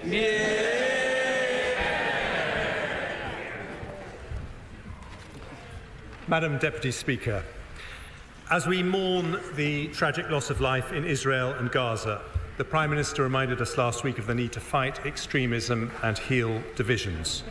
So I start today by remembering the Muslims who died in 2 world wars in the service of freedom and democracy. We need a memorial to honour them, so following representations from the Right Honourable Member for Bromsgrove and others, I've decided to allocate £1 million towards the cost of building one. Whatever your faith or colour or class, this country will never forget the sacrifices made for our future. Madam Deputy Speaker, in recent times the UK and the UK economy has dealt with a financial crisis, a pandemic and an energy shock caused by war in Europe. Yet despite the most challenging economic headwinds in modern history, under Conservative governments since 2010, growth has been higher than every large European economy. Unemployment has halved, absolute poverty has gone down, and there are 800 more people in jobs for every single day that we've been in office.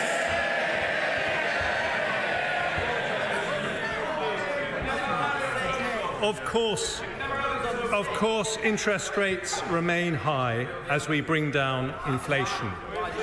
But because of the progress we've made, because we are delivering the Prime Minister's economic priorities, we can now help families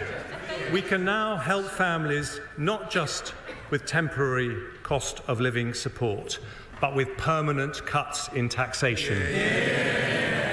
We do this to give much needed help in challenging times, but also because Conservatives know lower taxes mean higher growth. And higher growth means more opportunity, more prosperity, and more funding for our precious public services. But if we want that growth... What? The Chancellor has hardly said anything.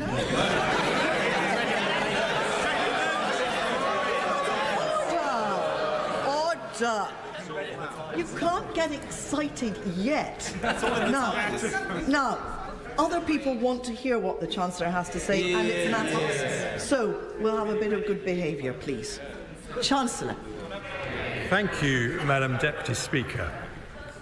If we want that growth to lead to higher wages and higher living standards for every family in every corner of the country, it cannot come from unlimited migration.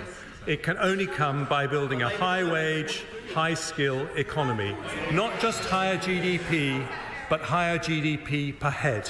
And that is the difference with the party opposite. Their plans destroy jobs, reduce opportunities, and risk family finances with spending that pushes up taxes. Instead of going back to square one, the policies I announced today mean more investment, more jobs, better public services and lower taxes in a budget for long-term growth. And Madam Deputy Speaker, I start with the updated forecasts from the OBR, for which I thank Richard Hughes and his team. First, inflation. When the Prime Minister and I came to office, it was 11%. The latest figures show... I know the party opposite struck... No, this is not amusing anymore. We need to hear what the Chancellor has to say. I can tell who's making the noise, and you simply won't get a chance to speak later. So that's the end of it. Chancellor. Thank you, Madam Deputy Speaker. When the Prime Minister and I came to office, inflation was 11%, but the latest figures show it is now 4%, more than meeting our pledge to halve it last year. And today's forecasts from the OBR show it falling below the 2% target in just a few months' time, nearly a whole year earlier than forecast in the autumn statement. That didn't happen by accident. Whatever the pressures and whatever the politics, a Conservative government working with the Bank of England will always put sound money first. But we also understand that tackling inflation, while necessary, is painful. It means higher interest rates and a period of lower growth. So we've given the average household £3,400 in cost of living support over the last 2 years. Doing so makes economic as well as moral sense. The OBR predicted real household disposable income per person would fall by 2% in the last year. Instead, after this support, it is on track to rise by 0.8%. And today I take further steps to help families with cost of living pressures, starting with measures to help the poorest families. We've already abolished higher charges for electricity paid by those on prepayment meters, increased the local housing allowance, and raised benefits by double expected inflation. Today I focus on those falling into debt. Nearly 1 million households on universal credit take out budgeting advance loans to pay for more expensive emergencies like boiler repairs or help getting a job. To help make such loans more affordable, I've today decided to increase the repayment period for new loans from 12 months to 24 months. For some people, I thought they cared about people on the lowest incomes.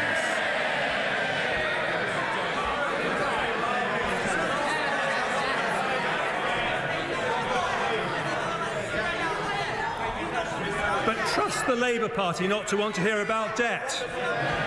For some people, the best way to resolve debt is through a debt relief order.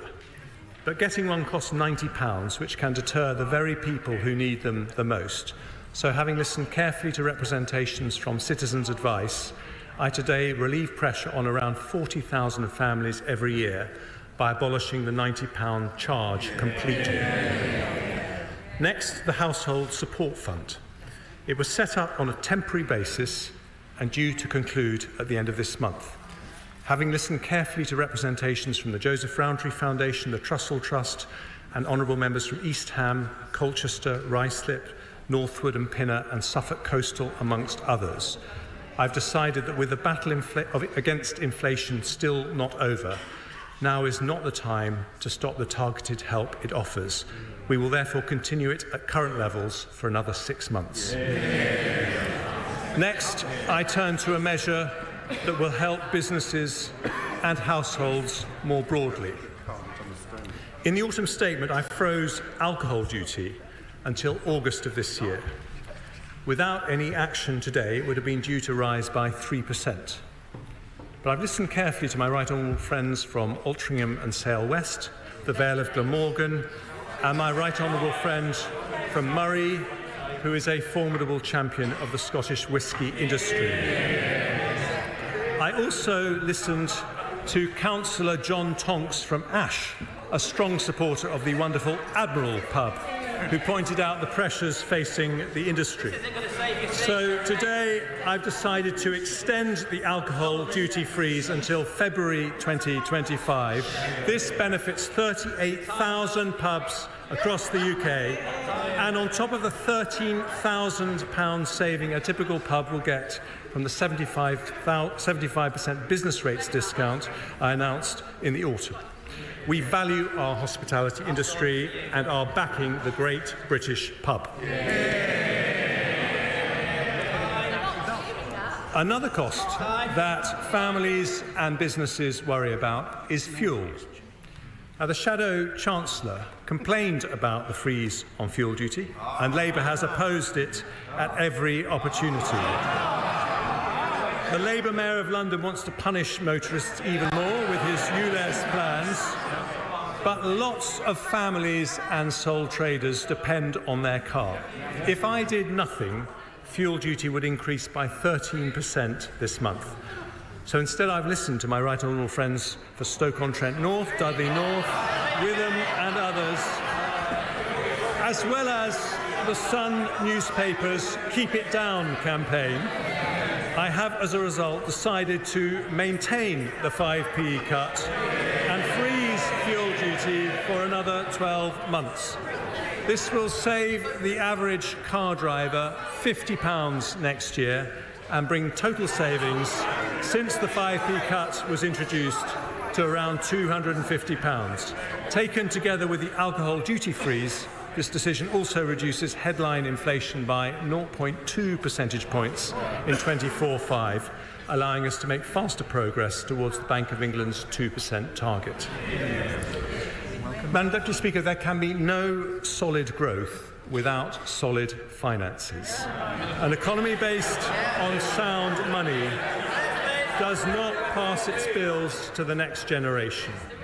When it comes to borrowing, some believe there is a trade-off between compassion and fiscal responsibility. They are wrong.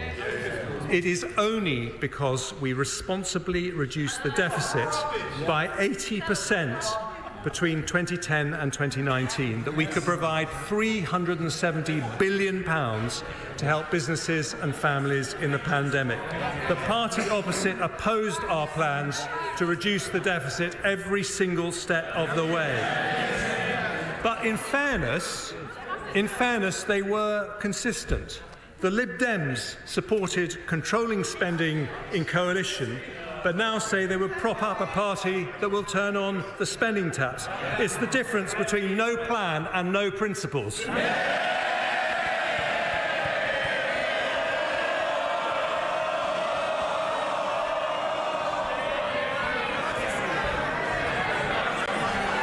And I'm delighted the right honourable gentleman from the Lib Dems was here to hear it for once.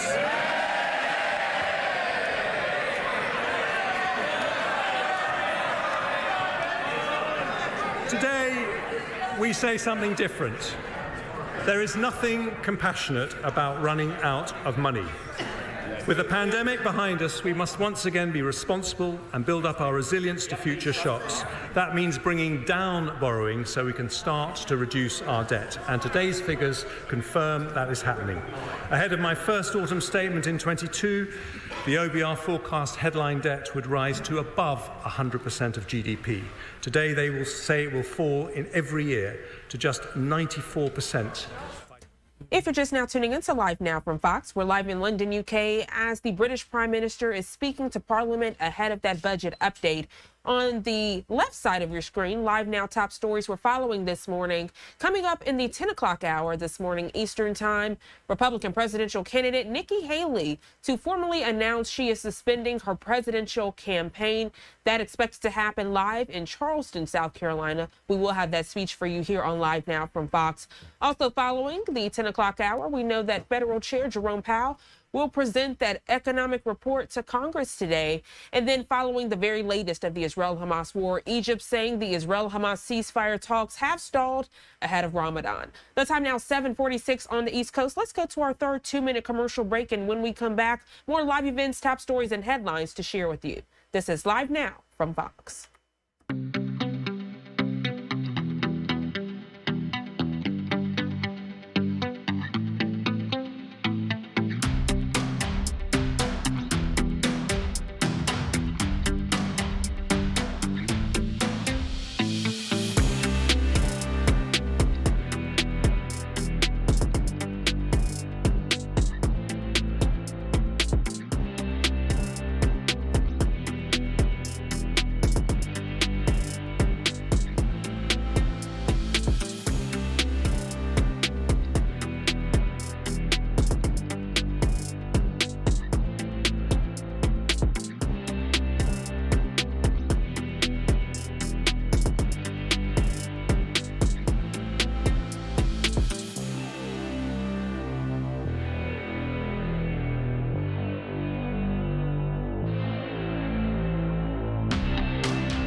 Welcome back to Live Now from Fox. I'm Jeanne Francine. Continuing with this breaking news we've been following this morning here on Live Now, Nikki Haley is out, the Republican presidential contender, announcing this morning that she is ending her bid for the White House. That follows yesterday's Super Tuesday contents, where Haley picked up just one state.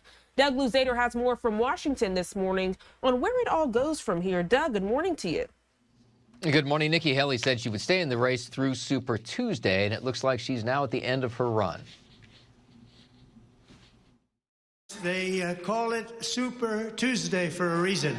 This is a big one. Former President Trump celebrating one win after another last night, but he never mentioned his one remaining challenger by name. And now a report first in the Wall Street Journal that Nikki Haley is calling it quits. I think if I'm the Democrats at this point, I have to be evaluating, can I get any of those Haley voters to come over to my side? Right. And I'm not sure that there's a real path for them to do that. Pundits will spend the day debating where the race goes from here, but for the frontrunners, Super Tuesday played out largely as expected. For Trump, it was almost a clean sweep. Nikki Haley was able to win in Vermont, showing Trump's challenges with moderate Republicans. But in a departure from recent election days, Haley did not make any appearances last night, issuing only a statement, "Unity is not achieved by simply claiming we're united." My poll numbers, the last 5 polls you guys don't report, I'm winning. Earlier in the day, President Biden took issue with reporters asking about Super Tuesday. And like Trump, he was almost undefeated yesterday, losing only American Samoa to a virtually unknown challenger. So I found out that I won the primary because my phone started blowing up. The Baltimore resident Jason Palmer was able to pick up 3 delegates despite never having been to American Samoa. And while Biden's wins elsewhere were decisive, He did have to contend with a high number of voters who chose uncommitted yesterday, many of whom are Democrats protesting his support for Israel. And as we wait to hear from Nikki Haley later this morning, we were told that she will not offer an endorsement, at least not today, of former President Trump. Back to you guys. Doug Luzader, they're reporting with Fox News Channel. We appreciate you, Doug, for joining us this morning on Live Now from Fox as we are following this breaking news. You enjoy the rest of your day. Thank you. And as Doug mentioned in his detailed report, you're getting a live look out there in Charleston, South Carolina. Very foggy this morning. That is where Nikki Haley is expected to give that formal announcement this morning, announcing she is suspending her presidential campaign. That happening, as Doug mentioned, coming up at 10 o'clock this morning Eastern Time. You can watch that announcement live, raw, and unfiltered right here on Live Now from Fox. The time now 7:51 on the East Coast. Let's go to our final 2-minute commercial break of the hour. We'll be right back.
Welcome back to Live Now from Fox. I'm Jeanne Francine. So happy to wake up with you on this Wednesday hump day, as many of you all like to call it, as we are 2 days away from the weekend. We have a lot of live events, top stories, and headlines to share with you. Right now, I want to give you a recap of those on your screen. That top left box, you're getting a live look out in Gaza as the Israel-Hamas war rages on. I can tell you all, since we first came on around 5:55 this morning on the East Coast, there were apparent missile strikes, letting you all know this war is not ending anytime soon. We do know that Egypt is saying the Israel-Hamas ceasefire talks have stalled ahead of that Jewish holiday Ramadan, which is set to start on March 10th.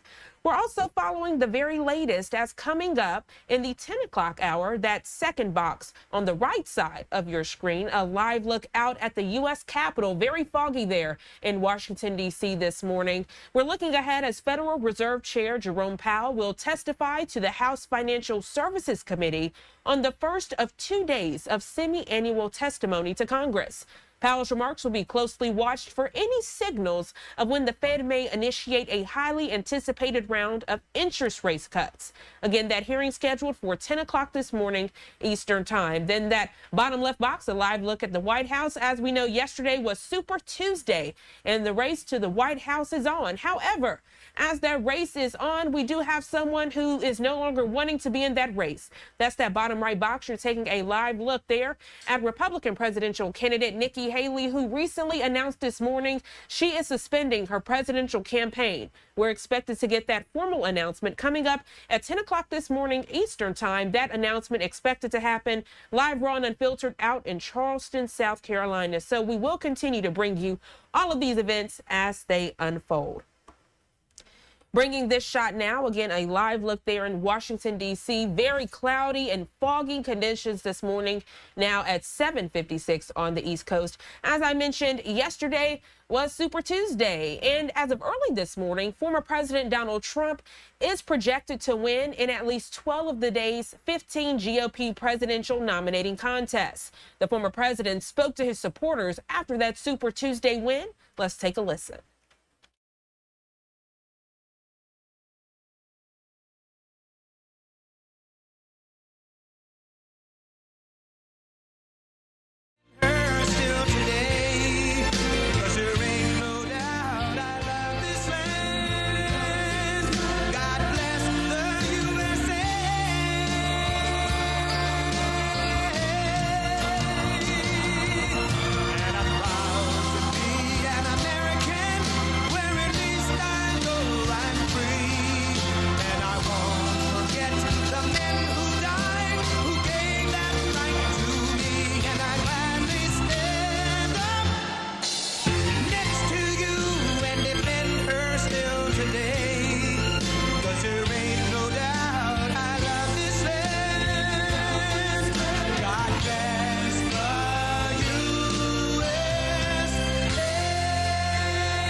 Well, thank you very much. They call it Super Tuesday for a reason.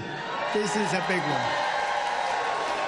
And they tell me, the pundits and otherwise, that there's never been one like this. There's never been anything so conclusive. This was an amazing night, an amazing day. It's been an incredible period of time in our country's history. It's been sad in so many ways, but I think it's going to be inspiring because we're going to do something that, frankly, nobody's been able to do for a long time.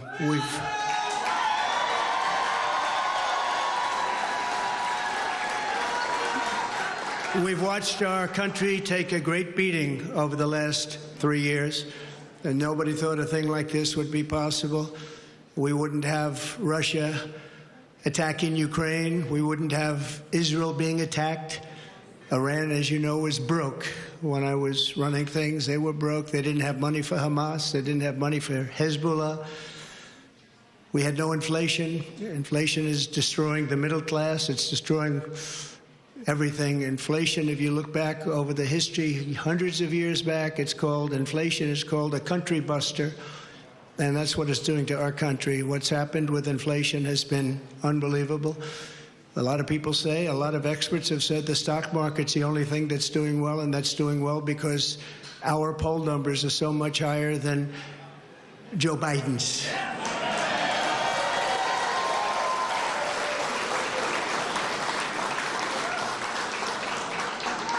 He's the worst president in the history of our country. There's never been anything like what's happening to our country. Today it was announced that 325,000 people were flown in from parts unknown.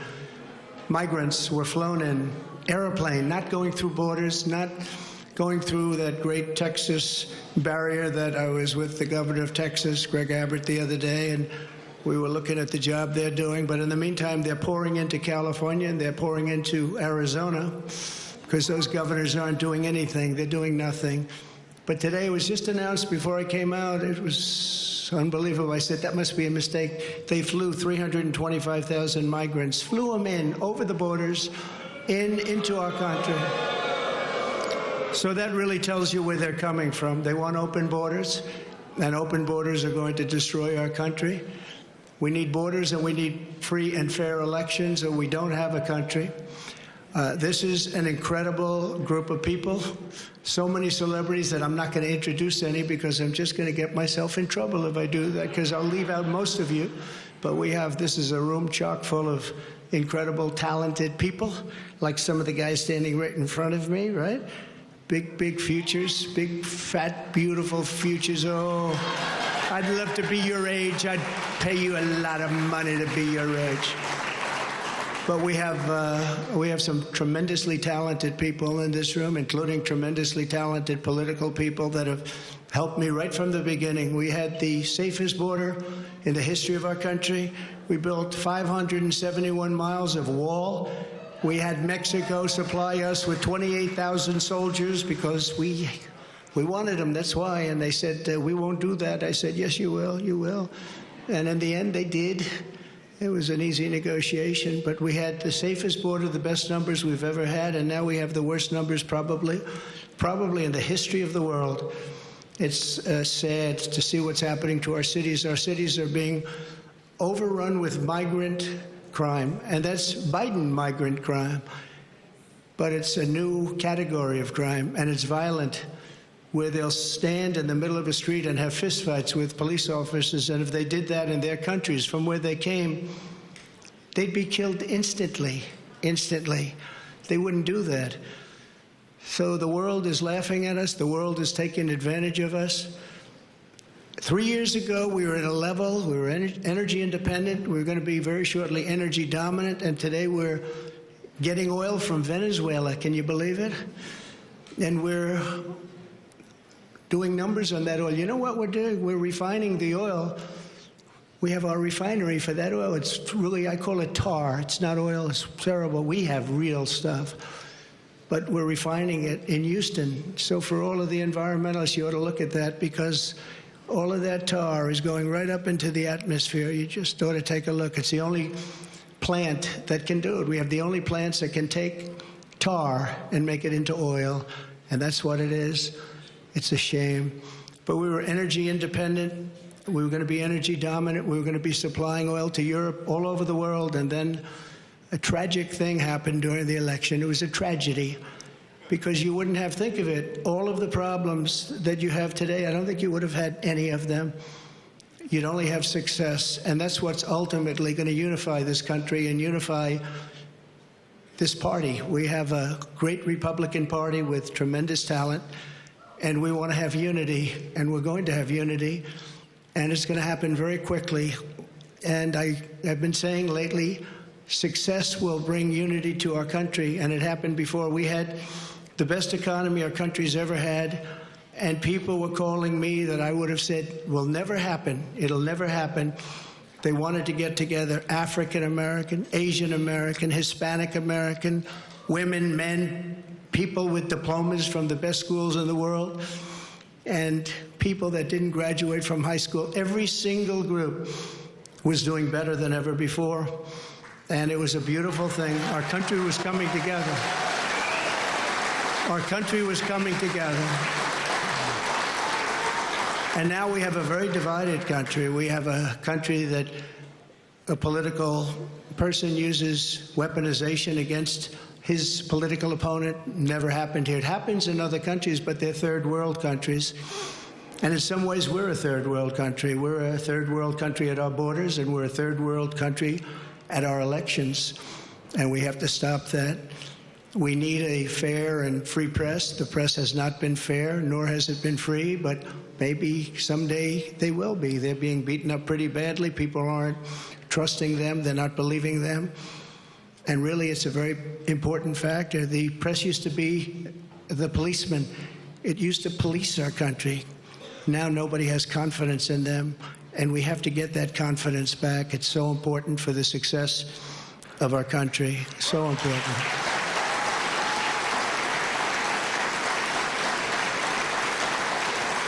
So This has been a day that we've been waiting for. I want to thank my family for being here. It's a great family. I have a great family.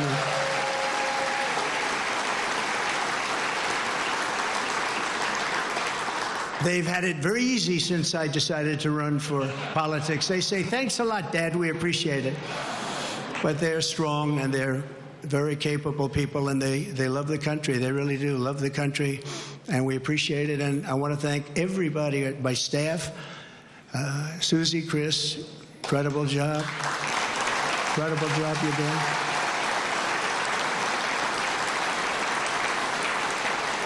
I read an article yesterday where it said this is one of the finest run campaigns that anybody has ever seen. That's pretty good, right? That's pretty good. It's really a statement.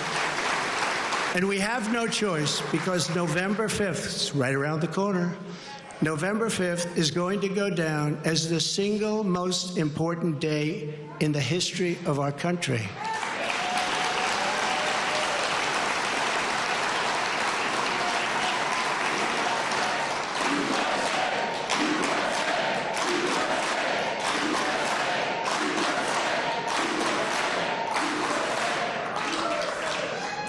We're going to take it and we're going to make it like it should be, respected. Right now, we're not respected. Right now, our country is known as a joke.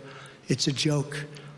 Other leaders who I speak to, other leaders can't believe what happened to us, because 3 years ago, we were the most respected country anywhere in the world by far. We were doing things that nobody could believe. China was paying us billions and billions of dollars. In 25 years, they paid us nothing, zero, not 10 cents. I was getting billions of dollars, and they were happy about it, as happy as you can be.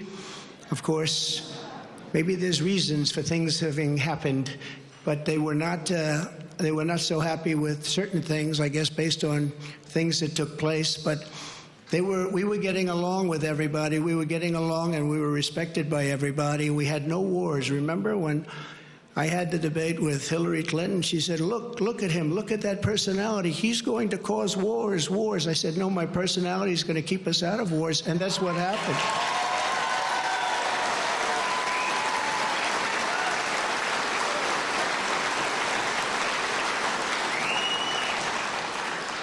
For 20 years, they were fighting ISIS. I defeated ISIS in 4 weeks. I got rid of ISIS 100%. 100% of the ISIS caliphate. And we had no wars, and we stopped wars. We weren't getting along with a lot of countries. All of a sudden, North Korea, which is a serious nuclear power, but North Korea came along. Kim Jong-un, we got along very well. We got along very well with China until COVID. That was a little bit too much, as far as I was concerned. That was too much. Couldn't take that one. But we made a trade deal with China that I don't even talk about. $50 billion a year in product they bought from our farmers, our manufacturers. They used to buy 10. I got 50, and it was great. But COVID, I don't even talk about that, because COVID was such a horrible thing. It started in the Wuhan labs, just as I said, the Wuhan labs. And it came out, I believe, through incompetence. I believe it was incompetence. Some people think it wasn't, but I believe it was. But regardless, it caused $60 trillion worth of damage and death all over the world, all over the world. And we did a fantastic job on that. We never got credit for that. Unbelievable job on that. We came up with things that nobody thought was possible. Don't forget, when it came in, nobody had an idea what it was. They didn't even use the word pandemic. Nobody had an idea. But we did a fantastic job. And we got a lot of credit for the economy, a lot of credit for our foreign policy. I think credit like nobody, very few people have gotten. And the press was very honest about it. They gave us very high marks on foreign policy, the Abraham Accords, so many different things we did. But we never got the kind of due that we should have for the COVID, or as I call it affectionately, the Chinese virus, the China virus, which is a much more accurate term. And despite that, the stock market, when we turned it over, the stock market was higher than it was prior to COVID coming in. It was an amazing thing. We did an amazing job, and we have so many people that worked on that, so many of the doctors, so many of the scientists that worked with us on that. It was really, really something. But there's never been an administration that had more success in so many different elements. We got the largest tax cuts in history. We have the largest regulation cuts in history. We rebuilt our military. And what happened, we rebuilt our entire military, and beautiful. We had jet fighters that were 53 years old, and we had all brand new jet fighters. And then after this other group of people that didn't know what they were doing, they took over, and we had that horrible surrender in Afghanistan. I call it a surrender. We took the soldiers out first. You know, I dealt with the leaders of the Taliban in Afghanistan. They were the ones that were causing the trouble. The press was very angry because they said, "Why are you calling them?" I said, "Because that's where the problem is." I say oftentimes, they asked Jesse James, "Jesse, why do you rob banks?" He said, "Because that's where the money is." And I said, that's where the problem is with the Taliban. And I spoke to Abdul. He's still the leader. Believe it or not, he's really the leader of Afghanistan, but he's the leader of the Taliban, a rough group. I say, don't ever shoot our soldiers again. Don't ever do it. Very interesting what happened is that, we were having, during the Obama administration, previously, they were shooting a lot of our soldiers, and I let them know. I said, don't ever, ever let that happen. I said in a rather nasty fashion. We don't have to go into it tonight. For 18 months, we lost nobody in Afghanistan, and then we had that horrible, horrible withdrawal where we lost 13 soldiers, 38 horribly wounded, left Americans behind. You know, you have Americans right now still behind. Call them hostages if you like. It was a terrible moment. We left $85 billion worth of brand new, beautiful equipment behind, jets and tanks and everything you couldn't think of, goggles, night goggles. They didn't used to fight. They're good fighters. They didn't used to fight at night, but now they do because they have goggles. They have better goggles than we have. So I just want to tell you that led to a lot of bad things, and now the worst things are happening. The things that are happening now are unthinkable, and they're unthinkable at the border. We have millions of people invading our country. This is an invasion. This is the worst invasion probably. We've never had anything like it. No country has ever had anything like it. The number today could be 15 million people, and they're coming from rough places and dangerous places. And we had that shut down. We had everything going so beautifully. When Joe Biden goes to the beach, because somebody on his staff thinks he looks very good in a bathing suit, until he can't get his feet out of the sand or lift the chair, which weighs about 9 ounces. Joe Biden, if he would have just left everything alone, he could have gone to the beach. He would have had a tremendous success at the border and elsewhere. So we're going to take back our country. We're going to make sure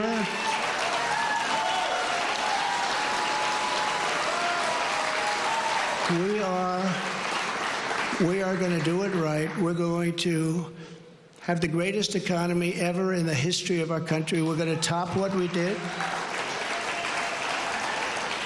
We're going to become an energy center of the world. We were ready to become energy dominant, and they stopped that. They stopped that. But we're going to become energy dominant. We're going to pay off debt.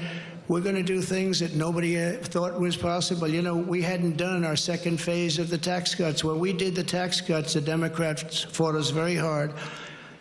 And now they say, well, I guess that was pretty good because we took in much more revenues after we cut taxes. And then we did all of those regulation cuts, and people were working, and everybody was happy, and we were all proud of our country. But we're going to win this election because we have no choice. If we lose the election, we're not going to have a country left.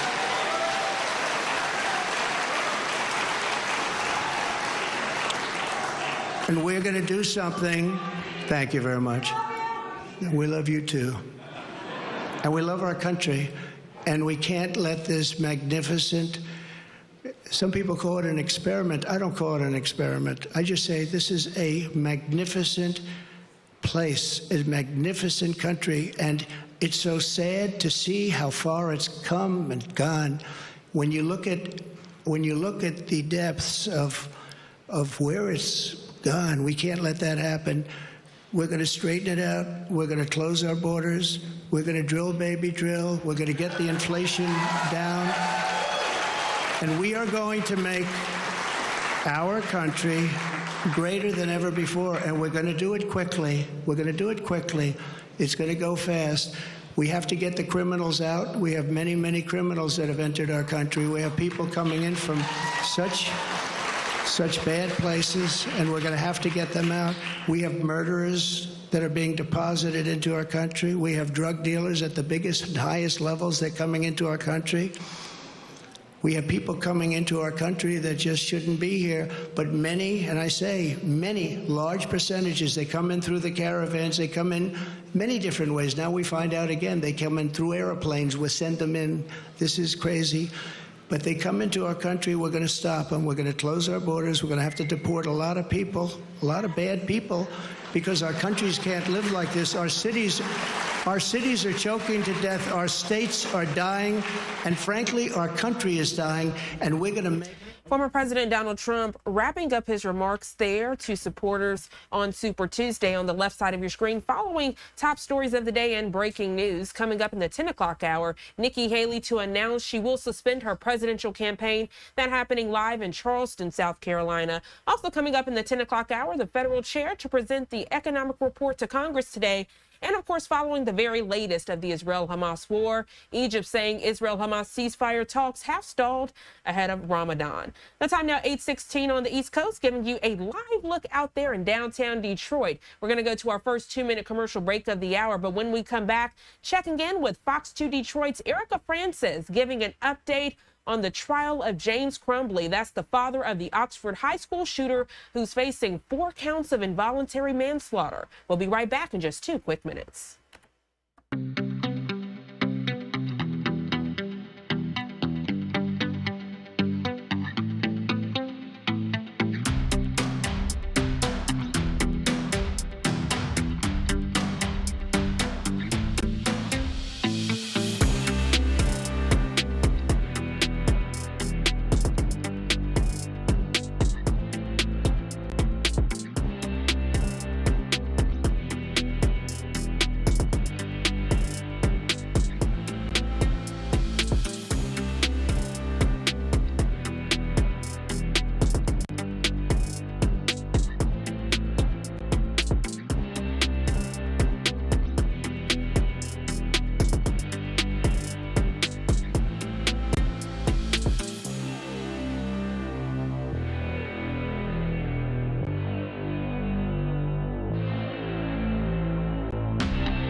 Welcome back to Live Now from Fox. I'm Jeanne Francine, taking you back out live to Detroit, as this is the scene of our next story as we continue to bring you top stories and headlines of the day.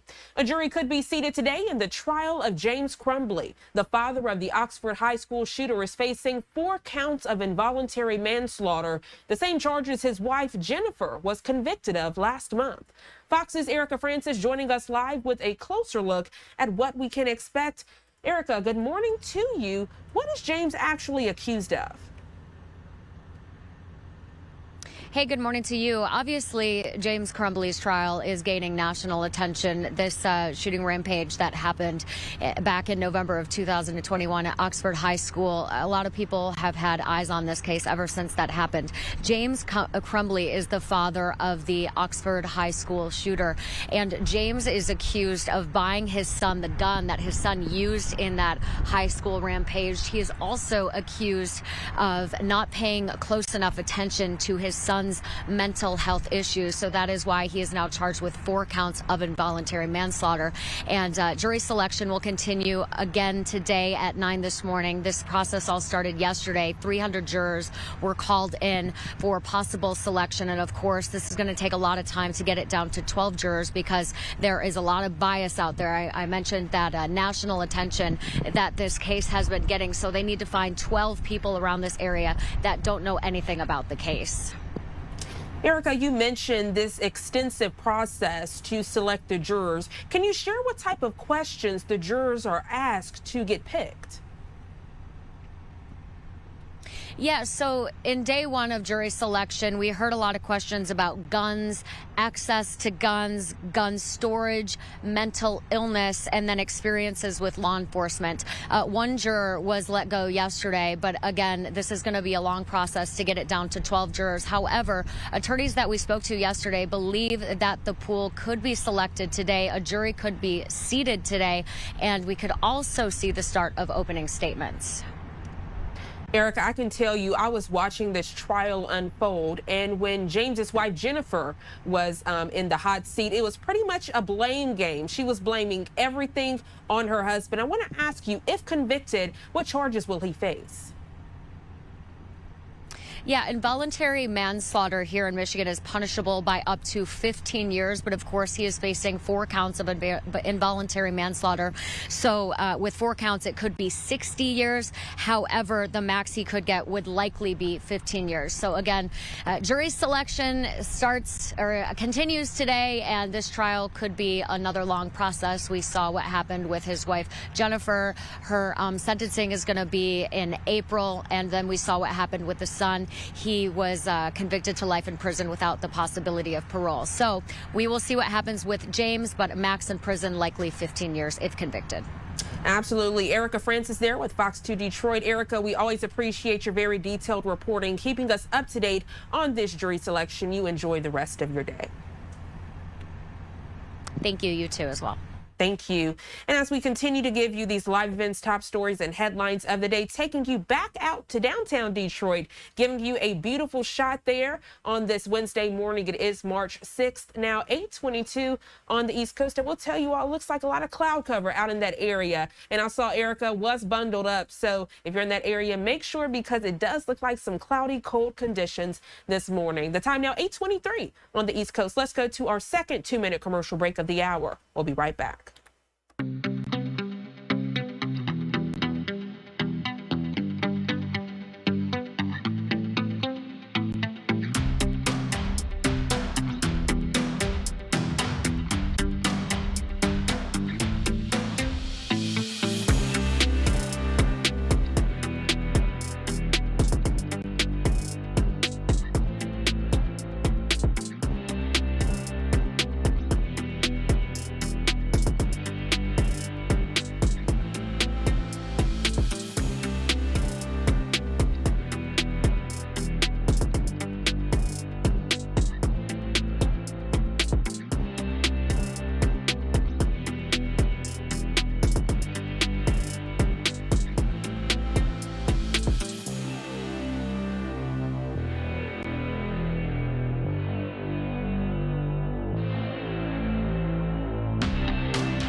Welcome back to Live Now from Fox. I'm Jeanne Francine. We do have a new live event coming out of Brussels, Belgium. The European Commission hosting the Women in Public Life event ahead of International Women's Day on March 8th. But we do know it is Women's History Month. Let's listen in. I'll also pop up some boxes on the screen of some other stories we're following right here on Live Now from Fox. As we will hear this afternoon. But the goal of this afternoon is not to whinge and complain. It's really for us to try and find solutions together.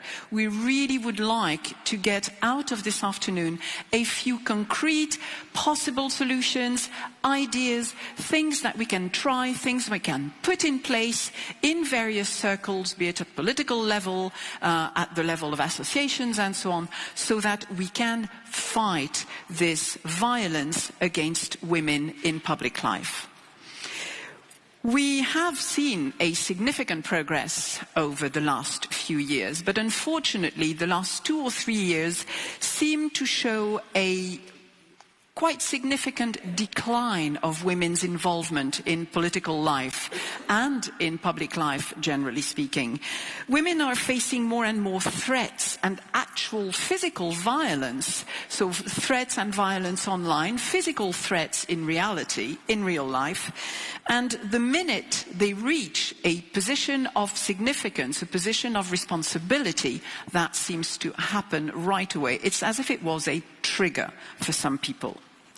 So we will explore these developments this afternoon, and as I said, we'll try and figure out some solutions together, and we'll try and find a way to support this paradigm shift that we desperately need to reach true equality in public life. So before I open the floor to our opening keynote speakers, just a couple of housekeeping points, the usual important things, but we'd like to welcome those of you who are following us online. Very happy to have you on board with us, and all of you, whether in the room or online, will be able to ask questions when the time comes from our panel speakers. So to do so, we'll ask you to go through Slido, and including if you're sitting in the room. The reason why we do that is just because it's much easier. We have all the flow of questions at the same time. So please go through Slido, open slide.do or slido.com on your telephone, and then use the hashtag Women in Public Life. That will connect you to our page, and then you can type your questions. But not only your questions. We know we have a tight schedule. We're not going to have time to give the floor to everybody, whether in the room or online, to share their idea, to share the solutions and their proposals with us this afternoon. So please do so via Slido. They will be gathered, they will be studied, there will be a report published following the conference, once all the proposals and solutions or possible solutions have been evaluated, studied, and so on. So this is really an interactive exercise, and we need you to make it more efficient, and you online as well. The proceedings will now be able to start, and in order to do so, I would like to invite you to watch a video message from the President of the European Commission, Ursula von der Leyen. Ladies and gentlemen, dear friends, 2024 is the biggest electoral year in history. Democracies across the world are heading to the polls. Half the global population will be directly affected, and this includes 450 million people in the European Union, a union of 27 democracies, where all citizens have the right to vote, speak their mind, and run for public office, and choose their preferred model of society. Because every election is also a choice between more diverse societies or less inclusive ones, between progress or decline of individual rights, including women's rights. All of us here want as many women as men in public life, in journalism, in civil society, and leading companies. And all of us here know that gender equality does not just happen. It requires attention and commitment on election day and every day before and after, from each and every one of us.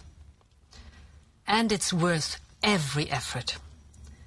Societies where women take on responsibility freely and equally are not only fairer, they are also better, more successful societies. That is why half my College of Commissioners are women, and why I have pushed for gender equality on boards, for equal pay and for childcare support.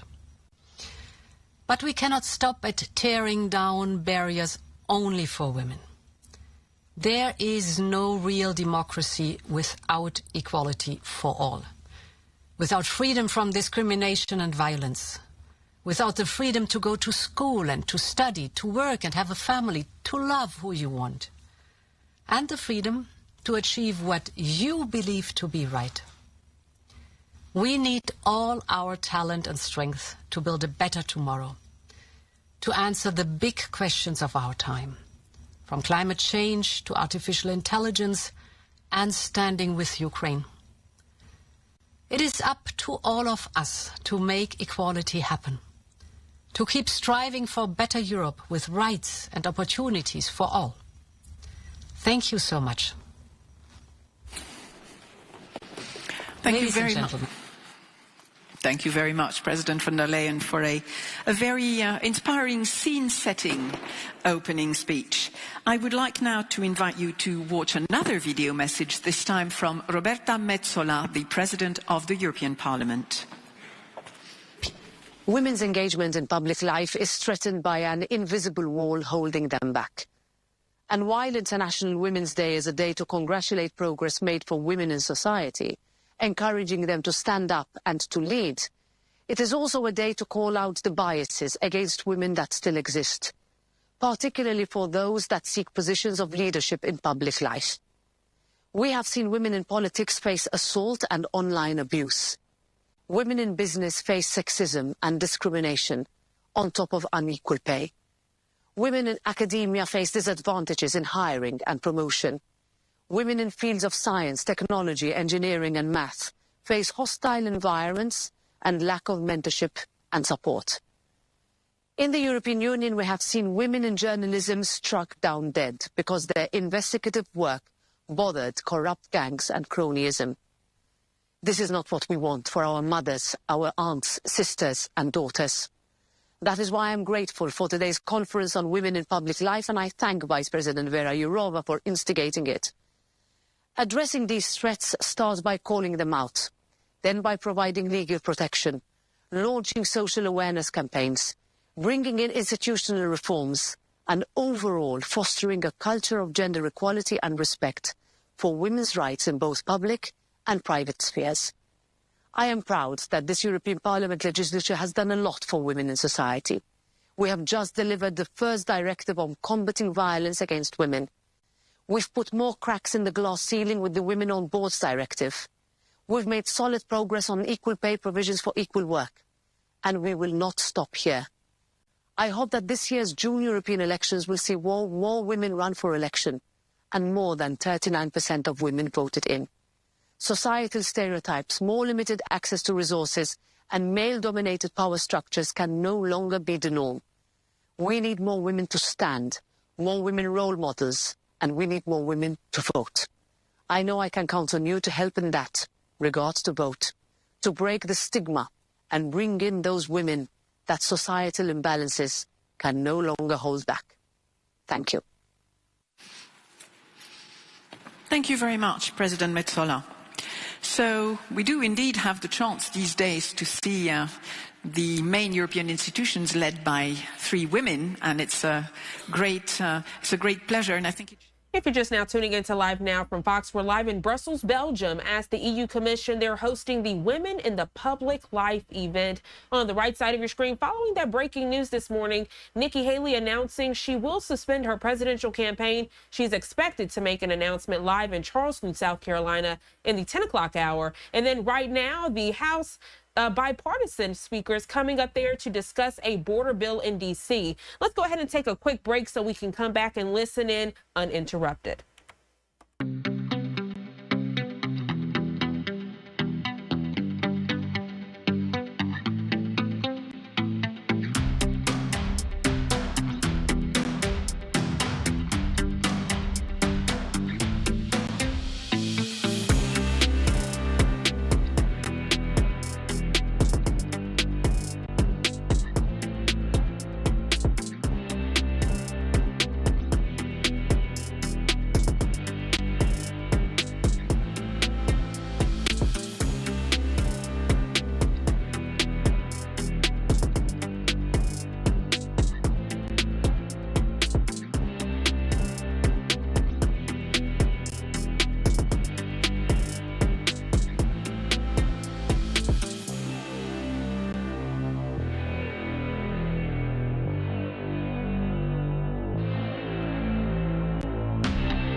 Welcome back to Live Now from Fox. On your screen right now, we are live in Washington, D.C. House members there to speak on a bipartisan border and aid bill. A little context. This legislation would require the suspension of entry of inadmissible aliens to achieve operational control over U.S. borders, require immigration officers to detain and immediately expel inadmissible aliens, and provide $66.32 billion in defense-only funding for Ukraine, Israel, and Taiwan.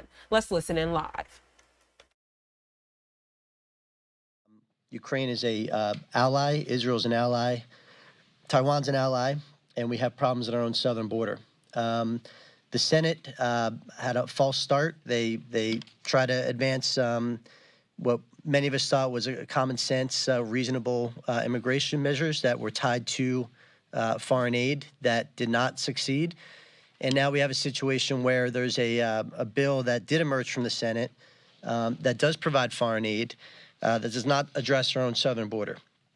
And we believe, and originally was a smaller group that's since grown, that if we're going to sustain this efforts, because Xi Jinping, Vladimir Putin, Kim Jong-un, the Ayatollah, these are persistent threats. They're not going away.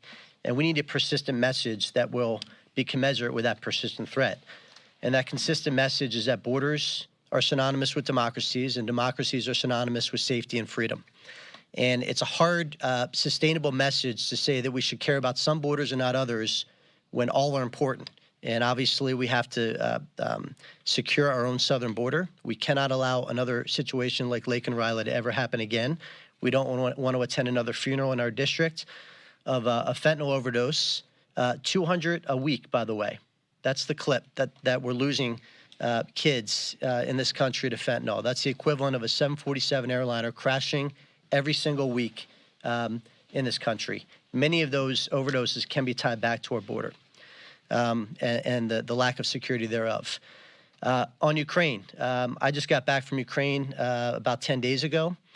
We cannot allow another city like Advika to fall into Russian hands, because if they continue to penetrate that front line, that could be the tipping point, the point of no return, where Ukraine can never recover that ground, and moreover would allow for additional Russian advances. We should have all learned the lessons of history, particularly World War II history, that if you don't nip problems in the bud early, they become much more costly and much more deadly in terms of dollars and lives. And we have to be forward-leaning, believing in peace through strength, not war through weakness. So our proposal is really meant to do a couple of things.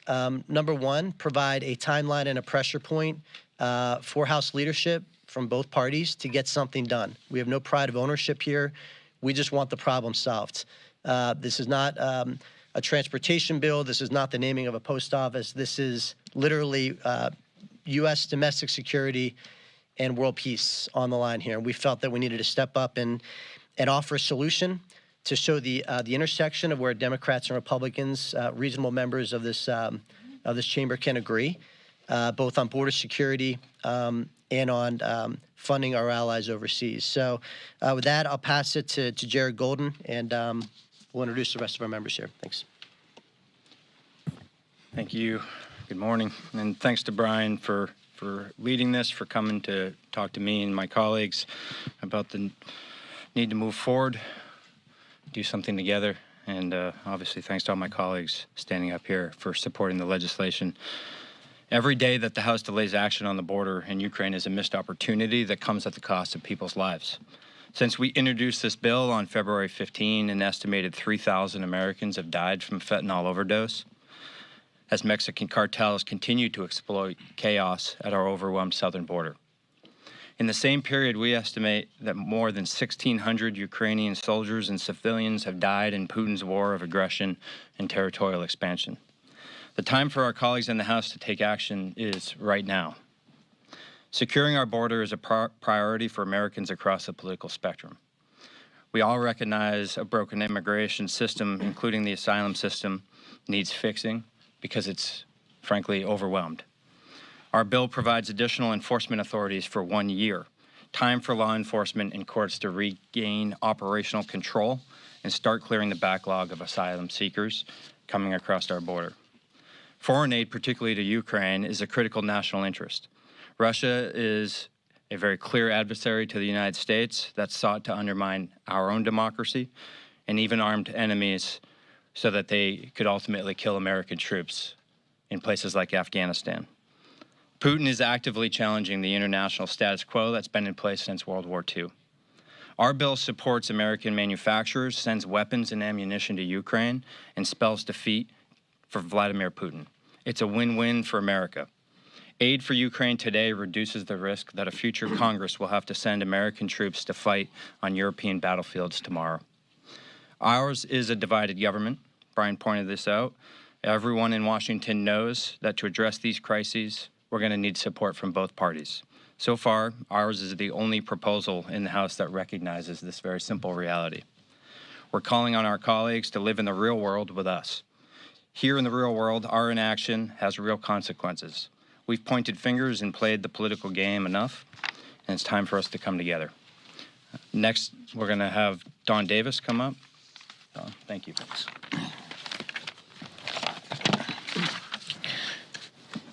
Truly a pleasure to be here.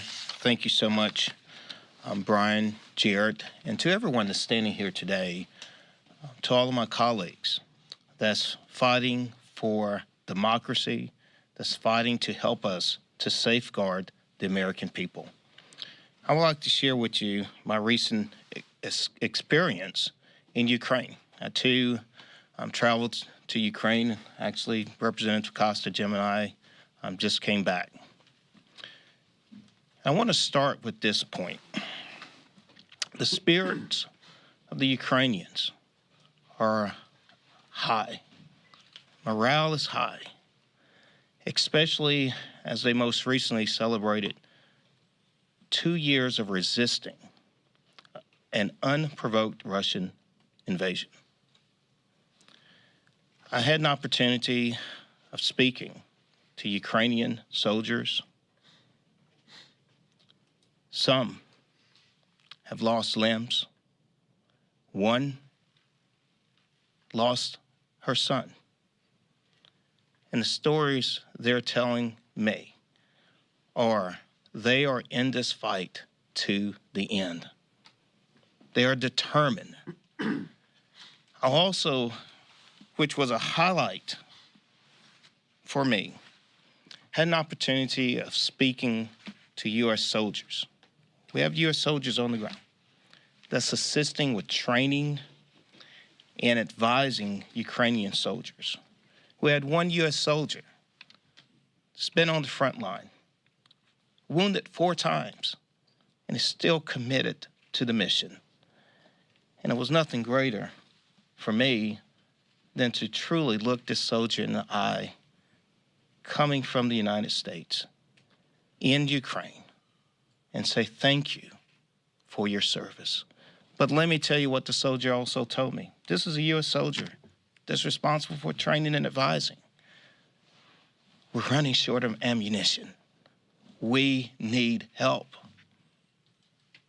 That's what they're saying. And what they're saying is they're grateful for the help that's been received. And they're doing everything. This is a David versus Goliath type situation. And with a little help here, they'll be able to defeat Russia sooner. We have an opportunity here, a unique opportunity here, to show the strength of the United States. While I was there, other countries were there to join in the 2-year anniversary. And so many others are looking upon us for leadership. Let me share. As I've come as a part of the 118th Congress, while serving, I've traveled now twice to the southern border. I've spoken to Border Patrol agents. I've spoken to elected officials, Democrats and Republicans, representing communities along the border. They all tell me they're overwhelmed. They're overwhelmed. And it's imperative that we do something now. I will also share with you, I was in Israel in August, less than 2 months. I was at the Kfar Aza kibbutz. At the very site, literally, where Hamas terrorist fighters came in, killing innocent babies, children. This is the time is right now for us to stand together, to move forward. And I believe, to my core, that this is a vehicle to do it, to get it done. And we have an obligation. We have an absolute obligation of defending our borders and defending democracy. With that, I'm glad to turn it over to my colleague that actually we sat in the road 10 hours or so plus together, heading there and back, the distinguished gentleman from California, Jim Costa.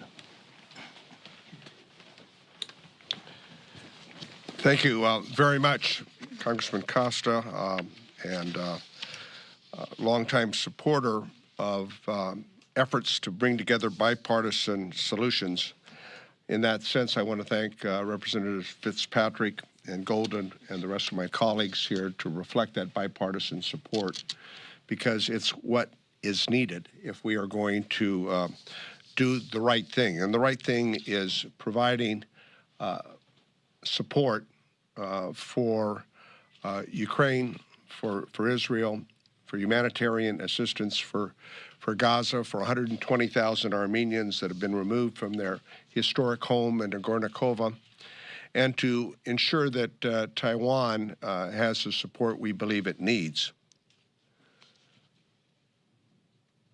As Representative Davis noted, we were in Kiev on the 24th, the second anniversary of Russia's invasion of Ukraine. That Saturday morning at about 5 o'clock, I overheard drones coming in which the Ukrainians were knocking them down, pop, pop, pop, focusing on secured assets, petroleum reserves and others was the target of Russia. But it reminded me of what our support has done, that Patriot system that protects the city, knocking down 19 of the 20 drones that came in that morning. The Yalta Economic Security Council met. It's the third meeting that I've been a participant in since in the last 18 months to reaffirm the strong support by Europe and the United States. We attended a parliamentary meeting with the Ukraine Parliament, and they thanked and supported our previous efforts. The European Union just last month provided over $52 billion in additional assistance to Ukraine. And as warm as a welcome as Representative Davis and I received, we constantly were asked the question, is America going to continue its support of Ukraine? And on the panel that I participated in, I said, I believe we are because we must. When the invasion began 2 years ago, it was described as good versus evil. It is still about good versus evil. The reality is that Russia today is a syndicate masquerading as a country with a mob boss called Putin. That's the reality. And if you have any doubt, mob bosses, when they have opposition, they usually knock their opposition off. We saw that 2 weeks ago with the murder of the Russian patriot, Alexei Navalny, who was murdered in the Siberian prison. That's what mob bosses do. And today, NATO is united like no time since the Cold War. I mean, who would have thunk 2 years ago Finland and Sweden would be a part of NATO? Who would have thought 2 years ago that European Union would provide as much financial support and assistance as we have? Who would have thought 2 years ago that now over 16 of the NATO countries are putting over 2% of their GDP in their own military defense? The world has changed. This is a seminal moment in American and world history that we're living in, and the Ukrainians are fighting for their democracy, they're fighting for their country, and in a larger sense, the Ukrainians are fighting for democracies around the world, including our own. Ukraine has regained half of the land Russia took at the beginning of the war. It's reopened the Black Sea. It's exporting more goods last month than at any point since the invasion began. Russia has lost over 315,000 troops. They're trying to get people out of prisons. Our American friends that were there advising, and by the way, they're on their own as volunteers advising the Ukrainian military, said that they take these guys out of prison and they're cannon fodder. That's what Russia is. It's run by a war criminal. Putin has bombed hospitals, schools, innocent civilians to try to break the will of the Ukrainian people. But I can tell you, as Representative David said, their will is strong. In every visit I've had over the last 18 months, the resiliency, notwithstanding the losses they have sustained, which is over 30,000 troops, according to the Zelensky administration, Russia has lost over 315,000 and 2/3 of their tanks. So now is the time. Frankly, last fall was the time. But we still have the opportunity to make a difference, and the world is watching. Our European allies are watching. Our adversaries, Russia and China, are watching. So it's important that in this bipartisan package that we also deliver humanitarian aid, not just for Ukraine, but humanitarian aid for the Palestinians in Gaza. It's horrific what's happening there. Over 30,000 Gazans have lost their life, Palestinians in Gaza. And we obviously need to bring a truce together. Over 120,000 Armenians have lost their home. The humanitarian assistance is always something that America has stood up for. So I'm proud to be working with this bipartisan group to break the gridlock. I hope to look for an open amendment process where we can improve the bill. That's the way we're supposed to legislate. And I think that with the bipartisan support here, we can bring a piece of legislation together that reflects the I think, overwhelming bipartisan support that exists within the House of Representatives, legislation that then can pass the Senate that the president will sign. That is what this group is all about. Partisan delay tactics, sadly, are forcing the Ukrainians to ration ammunition, as Don said, and therefore we must act, and the time is now. I want to thank my colleagues and allow our Representative Chavez de Remer, I believe, is the next speaker. And let's get the work done here, okay? Let's pass a budget and let's get the support. If you're just now tuning into Live Now from Fox, we're live in Washington, D.C. as House members are speaking on that bipartisan border and aid bill, also following other top stories on the right side of your screen. As they switch out the speakers, let's go ahead and go to our final 2-minute commercial break of the hour. The time now 8:56 on the East Coast. We'll be right back.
Welcome back to Live Now from Fox. I'm Jeanne Francine. Let's continue to listen in live as House members are speaking on that bipartisan border and aid bill. Also popping up boxes on the right side of your screen of other top stories we're following right here on Live Now from Fox.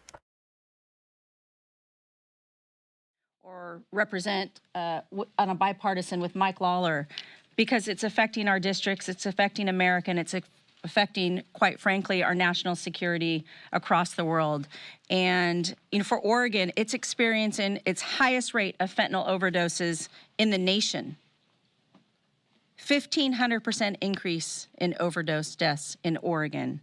While Measure 110 lit the match to start this crisis, open border policies have thrown fuel on the flames. The statistics make that disturbingly clear. Enough fentanyl was seized at the southern border last fiscal year to kill nearly 6 billion people. At federal officials estimate the number only represents around 5 to 10% of what's smuggled across the border. This is a crisis. It's a crisis that has sadly bled into our schools and taken the lives of our children. Every day we fail, American families suffer. And that's why they are demanding Congress act to defend our national security. They're also counting on us to protect our national security by deterring international threats and supporting democracies abroad. We are the most powerful country in the world. We are more than capable of doing two things at once. We can secure our own borders while defending the borders of our allies. That's why the Defending Borders, Defending Democracies Act is all about finding consensus and tackling these critical situations with the urgency and demand. The United States must send a clear message and stand firmly with the strongest ally in the Middle East, Israel. To leave the world a safer place for our children, we must be forward-thinking and act now to deter aggression from Putin and communist China. And we must implement policies, even if they are temporary, to immediately secure our own border, to curb the humanitarian crisis and protect our communities from fentanyl. I'm honored to join this bipartisan group of my colleagues in taking the lead on these critical issues. I do urge the rest of my colleagues across the political spectrum to join us and be part of this solution. What I know I don't want to be is up here at this podium saying, I'm now visiting Poland, or I'm now have to go visit Taiwan, because we didn't do the right thing. And with this group up here, we are doing the right thing. So thank you for the lead. Thank you for working with me. Thank you for allowing this, Brian, and I do appreciate it. And America's watching. The time is now. I'll turn this over now to my colleague from the Pacific Northwest in Washington, D.C., or excuse me, the state of Washington, in Washington, Marie Gluesenkamp-Perez. Thank you, Lori. Thank you to my colleagues who have worked so hard to bring this bill together. I've been reading recently about something called escalation theory, and this is a well-known study that when primates fight, primates that walk away from those fights, that won't engage, that go belly up, they experience more violence in the long run and actually perpetuate more violence within the colony entirely. If there is no repercussion to attacking your neighbor, you'll do that, and that's what we're seeing, right? We're seeing this in Russia, and it will not end with Ukraine. We've seen reports, and there are times when doing the self-interested thing is also doing the morally correct thing, and this is one of those times. We don't sit on our hands in the name of some imagined peace. There is no peace here. We are supporting the Ukrainians in defending their rights and defending the values that undergird our entire society in America. This is a clear moral path, and this is a strategic path to give them the weapons they need to support themselves. Those weapons, by the way, which are manufactured by folks, American people working in family wage jobs. This is not throwing money away to somebody with a clipboard to study something. This is real family wage jobs supporting the values we all believe in. Nations have a right and a duty to defend their borders. And that goes for our southern border as well as the Ukrainian border. As my colleague mentioned, fentanyl deaths are at an all-time high. This is everywhere. It is grandmas. It is people recovering from injuries. It is teenagers. It's everywhere, and it's hollowing out America. And it's time to take this seriously and not create more political footballs, for the love of God. These are humans suffering. And I've been dismayed that some of my colleagues have put partisanship and self-interest and their fundraising numbers above patriotism and support for the values we all espouse. I am very proud of the people here behind me who have led on this. Thank you. And to my colleagues who are not on this, I would say, ask yourself what your favorability rates are going to be when you're coming back for funding when Ukraine's fallen and they're going after Moldova. So now is the time to act. And I am sincere in my gratitude for the folks here who have chosen to pursue bipartisan solutions instead of political footballs. And with that, I'll introduce Walter. All right, so they're switching out the speakers again. They are live in Washington, D.C., as House members are speaking on that bipartisan border and aid bill. On the right side of your screen, following other top stories. The time now, 9:05 on the East Coast, so they've actually started on time with that Fani Willis, Georgia Senate hearing. And then that bottom box coming up around 10 o'clock this morning Eastern time, Nikki Haley to announce she is suspending her campaign. Right now, I actually want to give you a live look out in Charleston, South Carolina. That's where Nikki Haley will be giving that announcement. We have been told from sources close to Fox News she will not be giving an endorsement to the former president Donald Trump. But this alludes to where we will be when we come back from our first break of the hour, checking in with Nicolai Corte. He's a political journalist and national affairs expert, breaking down this news we've been bringing to you of Nikki Haley suspending her presidential campaign. We're going to go to our first 2-minute commercial break of the hour. We'll be right back.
Welcome back to Live Now from Fox. I'm Jeanne Francine. Staying on top of top stories and headlines this morning. And of course, breaking news. Nikki Haley will suspend her Republican presidential primary campaign in a speech this morning, according to Fox News Digital. The former South Carolina governor and United Nations ambassador is scheduled to deliver those remarks in Charleston, South Carolina at 10 o'clock this morning Eastern time. She'll make the announcement official in that speech, the Wall Street Journal first reporting. Now, Haley will not endorse former President Donald Trump during her speech, a source with knowledge of her plans telling Fox News Digital. Well, joining us live now to further break this news down is political journalist and national affairs expert Nikki Haley. Nikki, good morning to you. Thank you so much for being here with us. Good morning to you. Happy day after Super Tuesday. Right. Happy Wednesday. Happy hump day to you, Nikki Haley. I want to say I feel like I'm having amnesia because this time yesterday I literally asked you, could we expect to see Nikki Haley drop out of the race? And that was the breaking news coming out this morning. First reaction from you, please. Well, I mean, my first reaction was, salute to Nikki Haley for fighting the good fight. Let's not forget that Nikki Haley is the first woman in the history of the Republican Party in U.S. history to win any primary, right? And the sad part is she didn't win nearly enough to be competitive in this race against former President Donald Trump, who has a firm grip on the party. Look, Nikki Haley was offering Republicans a generational shift. She was really offering up her policy experience, particularly on the world stage. She was offering folks an opportunity, to turn the page on Trump and move forward. And by the way, she wasn't shy about sharing her general election appeal to Republican voters and independent voters. There were a number of polls out there that suggest that a matchup between Nikki Haley and Joe Biden would be super competitive. Some polls even saying that she would be ahead of President Biden. And so with all of that, it was not enough to get her the traction that she needed to be competitive among today's Republican Party, dare I say the Trump Party. And so later this morning, she will be suspending her campaign. And as you've reported, she will not be endorsing the former president. She's certainly not expected to do that. She is expected to encourage him to earn the vote of Republican and independent voters that supported her. Nikki Haley, so many great points you just made, but one that stood out to me, Nikki Haley was hoping that she could turn the page for the Republican Party against former President Donald Trump. I will say, I want to analyze that a little bit because many people within the party were saying Nikki Haley and former President Trump represent two different dynamics of what the party is now. They said that Haley represented that traditional Republican Party that many people are used to, and that former President Trump represented a different wave of the Republican Party, something it could potentially turn into. Can you break that dynamic for us down? Well, I mean, I think part of what we've seen on the campaign trail is a willingness of former President Trump to use division, to use racism and sexism and xenophobia to gin up a lot of his followers. You saw Nikki Haley, attempting to reject so-called identity politics. She didn't lean in to the fact that she was of Indian descent very much. And when she did, it was, with having a defensive posture. And so Nikki was attempting to thread a needle that could not be thread in today's Republican Party, where Trump has a very firm grip.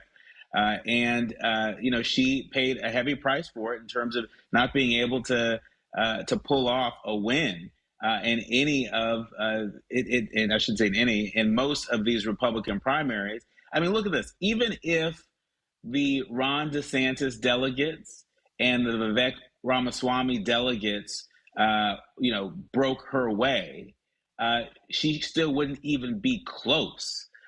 She wouldn't be in sniffing distance, of President Trump, former President Trump's delegate lead, which is now under 1,000 of the 1,215 delegates that are required to clinch the Republican nomination.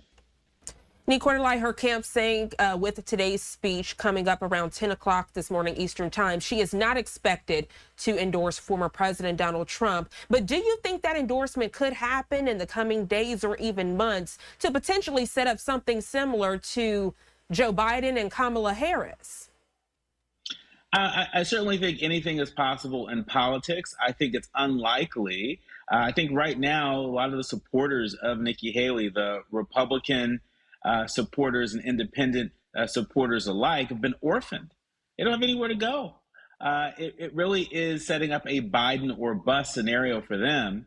There's a possibility that we could see, a contingent of her supporters perhaps vote uncommitted. If they just couldn't get on the Biden bus, they might vote uncommitted. This poses a challenge for the former president. He's got to figure out, how to bring together the Republican coalition in order to win. Because if Haley supporters don't come back to the Republican Party, if they are not down with Trump, if they are against Trump by any means necessary, and it's going to be hard for this former president to eke out an election win with his own party, let alone with wooing over independents and dissatisfied Democrats.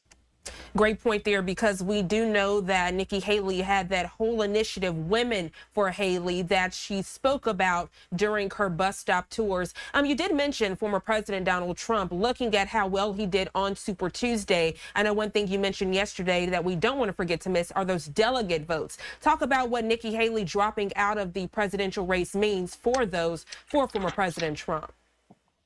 Well, for former President Trump, with Nikki Haley dropping out of the race, it makes clear where his support is coming from, right? And so we saw that in Virginia, for example, Trump carried folks that were very conservative.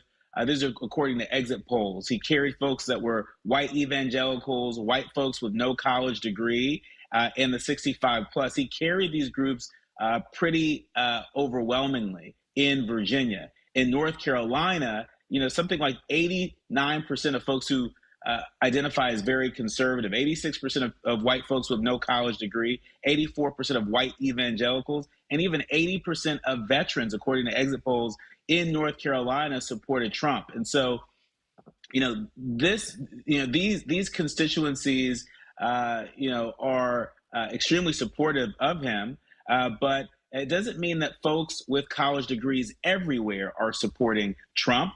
We know that there are some states, where Nikki Haley had the edge with college voters. And so Trump has some work to do, and it's not for the faint of heart. When you look at the position of the former president on issues like immigration, on issues like abortion, there are moderate Republicans and independents that are not feeling the MAGA point of view on issues like that. And so will there be a willingness of the former president to tack towards the middle, as he is clearly the presumptive GOP nominee, or will he continue to harp on an extreme MAGA position when it comes to these issues that are creating a lot of anxiety for voters across the political spectrum? Nikki Haley, I have thoroughly enjoyed this dialogue and your expertise. Thank you so much for joining us this morning on Live Now from Fox. Before I go, I want to ask you, do you expect the current president, Joe Biden, to mention any of this as we look ahead to that State of the Union address on Thursday? I think there's an opportunity for President Biden during the State of the Union address to speak directly to some of the Nikki Haley voters. Obviously, we know the State of the Union is not a campaign event, but it's probably the largest audience this president will have this year. And so he's got to make good use of that platform, the bully pulpit. He's got to make good use of time. This can't be a long State of the Union. I think he's got to get to the point, and he's got to find a way to sort of speak to these dissatisfied moderate Republicans, to speak to these independents, to assure them that not only does he hear them, but I think they've got to see themselves in the vision that he shares for the future of America. His message can't be reelect me and Kamala to finish the job. I think that message is very underwhelming. It lacks the vision that I think so many folks across the political spectrum want to hear and need to hear.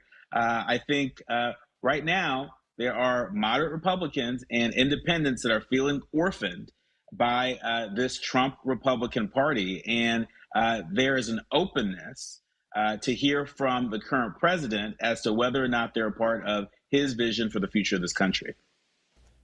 Nikki, thank you so much for joining us this morning on Live Now from Fox, breaking all of this down. We appreciate your expertise and dialogue, as I just mentioned. I'm sure all eyes will be on the 10 o'clock hour as Nikki Haley makes that formal announcement. Of course, we'll probably be checking back in with you for post-analysis after that announcement. Thank you so much for being here with us. You enjoy the rest of your day. You too. And as we continue to break all of this news down, again, there on your screen, a live look at a cloudy Charleston, South Carolina, now at 9:19 on the East Coast. And you heard that Nikki mentioned very eloquently that we probably won't get an announcement from Nikki Haley that she will support former President Donald Trump, give him that endorsement. But it could be something that we do get in the coming days. So again, getting this live announcement from Republican presidential candidate Nikki Haley coming up in the 10 o'clock hour right here on Live Now from Fox. And of course, as we are looking ahead to other things as they relate to political headlines, Nikki also mentioned this. We have the State of the Union address. We are looking ahead to Thursday as well, March 7th. Of course, we will have extensive coverage all day long. But of course, make sure you are staying tuned well through the day, including the 9 p.m. Eastern time hour, as my colleague Andrew Kraft will have extensive coverage. The time now 9:20 on the East Coast. Let's go ahead and go to a quick 2-minute commercial break, and when we come back, continuing with those live events, top stories, and headlines of the day.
Welcome back to Live Now from Fox. I'm Jeanne Francine. Before the break, we were analyzing some breaking news here into our studios. There's the slate there. You can see the podium there for Nikki Haley. We're getting this shot courtesy of our Fox Edge partner. Slated for 10 o'clock this morning, Nikki Haley, a Republican presidential candidate, to formally announce she is suspending her presidential campaign. So, of course, we will put this shot in a box and continue to monitor. We also heard how her dropping out of the race will affect former President Donald Trump. And speaking of former President Donald Trump, we're actually going to head out now live to Atlanta, Georgia. As we do know, he did have that election interference case, and we know that was brought forward by the Georgia District Attorney, Fani Willis. Well, on your screen right now, the Georgia State Senate Committee, they're holding a hearing investigating Fani Willis and her alleged improper and personal relationship with prosecutor Nathan Wade. This is something you all at home have been keeping a close eye on. And of course, we want to bring it to you now live, raw, and unfiltered. Let's listen in.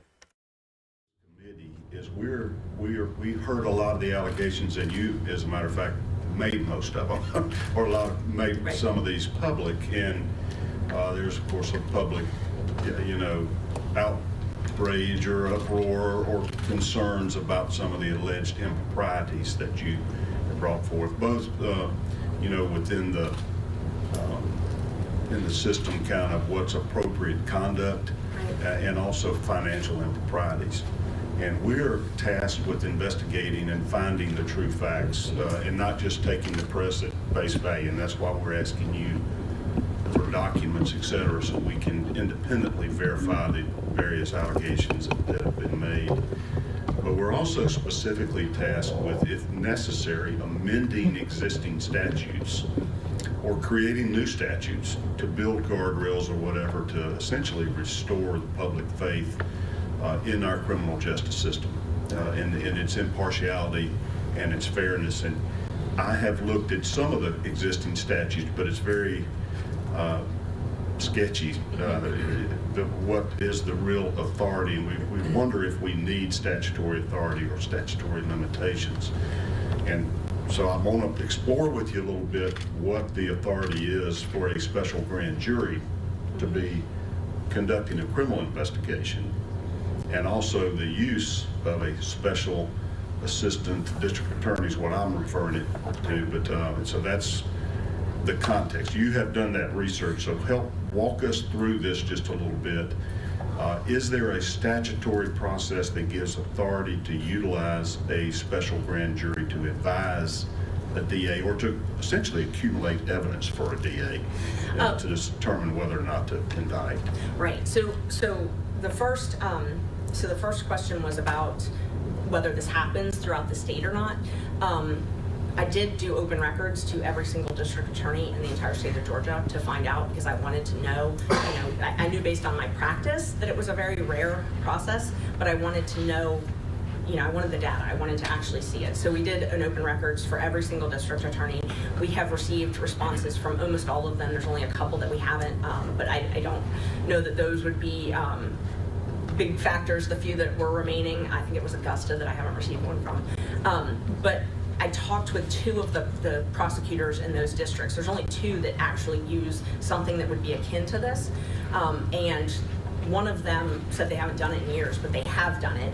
And they pay between $40 and $40 an hour, which tends to be about the going rate for appointed counsel. Is between $40 and $60 an hour, I know, for appointed counsel in most counties. And then the other county that did use them, they use a part-time solicitor. And that DA said every time that they would have maybe some overflow work, an appeal or something that they had extra work to do, they would hire this part-time solicitor. So it was someone who was already a government employee, and they would pay $45 an hour for this person to do work. So those are the only people. This is a very unique to Fulton County, which I assumed, but I didn't know until I did the research. Nobody does this but Fulton County. And the AG's office does it, and so we got a lot of arguments from the state about, well, the Attorney General's office does it, but that's a whole different statute. It's not even the same section. So the Attorney General is authorized because they represent all of the state agencies. They are authorized to hire outside counsel, and they have to because there's a lot of conflict issues, and so it makes sense. So you've got different needs for hiring outside counsel. You've got conflicts if there's a conflict, and if there's a conflict, you'd have to hire someone who's outside of the office. You couldn't hire someone like in this case, like Mr. Wade, to be special counsel because they're in the office. So you can't, when you have a legal conflict, you have to have, the offices have to be separate. So with the AG, that's usually what happens. Sometimes it's specialized knowledge. I mean, you've got people who are representing commissioners, you've got people who are representing, people in certain agencies in the state, in certain types of power. And so it might be a specialized practice area. So the Attorney General is authorized, and they actually publish it on their website, all of the rates. It's very transparent. So I went through and looked at everybody's rate. I mean, it's very transparent. How much they pay, it's based on experience. They get approval for that. They get approval for the appropriations for it. And it's just extremely transparent, which is in direct contradiction to how it works in Fulton County. And do you know how many judicial districts we have in Georgia? I don't.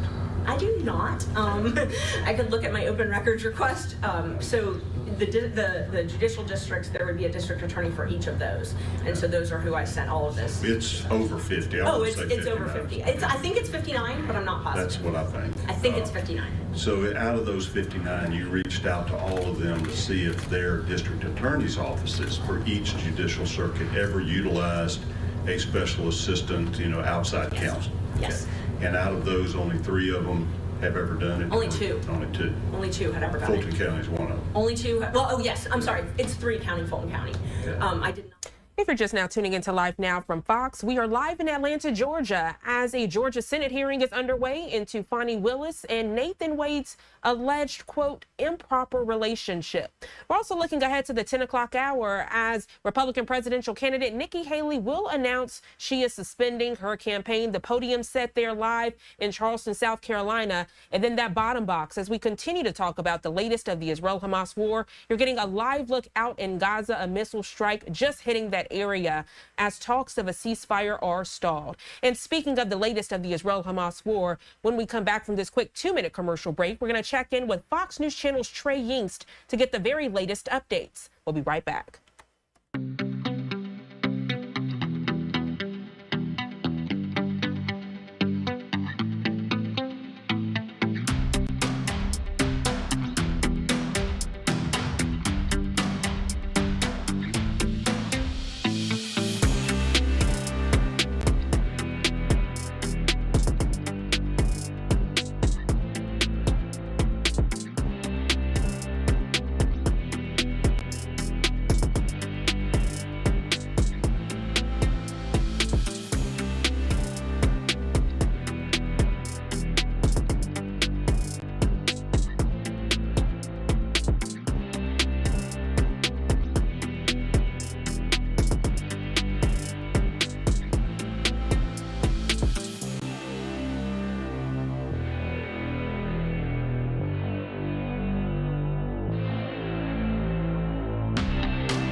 Welcome back to Live Now from Fox. I'm Jeanne Francine. As promised, switching gears now to give you the very latest information on the Israel-Hamas war. On your screen right now, a live look out at a hazy Gaza as the Israel-Hamas war rages on.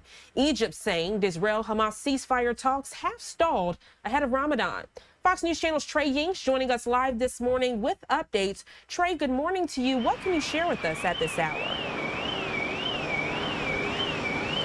Yeah, Jeanne, good morning. It is 152 days into this conflict between Israel and Hamas, and there is really no reasonable outcome in terms of the ceasefire conversations that have been taking place in Cairo, Egypt. We do understand they've been extended for yet another day.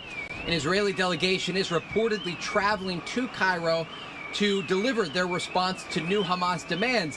But still, according to the parties that we are speaking with, there are clear divides on a path forward that would include some hostages being released by Hamas in exchange for Palestinian prisoners, along with a variety of other issues, including humanitarian aid entering Gaza, and some agreement to allow certain Palestinians to return to their homes inside the Strip. You do mention, though, Ramadan begins this weekend. It has been a source of tension in the past in the region. And it will also be an opportunity to see how well the security apparatus is able to conduct their operations on the ground in Israel, trying to thwart any sort of attacks or small lone wolf actions that could be planned during this holy month. Janae?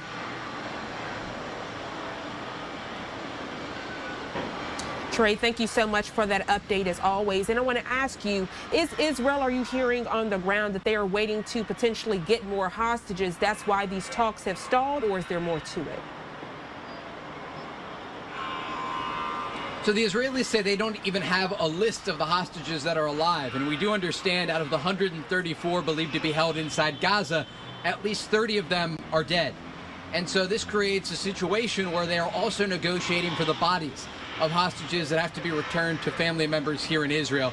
It is an incredibly complex negotiation. Hamas does not have a firm grasp on the conversations. And remember, at the crossfire here are Palestinian civilians, more than 2 million of them, half of which are sheltering in the southernmost city of Rafah. The Israelis have indicated if they are not successful in these talks, they will enter that city, Gaza's third largest city, along the Egyptian border. And this could create yet another humanitarian situation as civilians look to get out of the crossfire and the war continues. Janae? Trey Ying's there with Fox News Channel. A very complex situation indeed, Trey. As always, we appreciate your very detailed reporting, giving us the latest updates on the Israel-Hamas war. You be safe out there. Thank you. There on your screen right now, a live look out in Gaza, another missile strike, just as Trey and I were speaking, letting you all know that a ceasefire could not be happening anytime soon, days before that holiday of Ramadan. Of course, as we get updates, you will be the first to know. And speaking of updates, we know that moments ago, the Israeli government gave their daily briefing with an update on the war and also an update on the hostage situation. I'm going to play that for you now in full.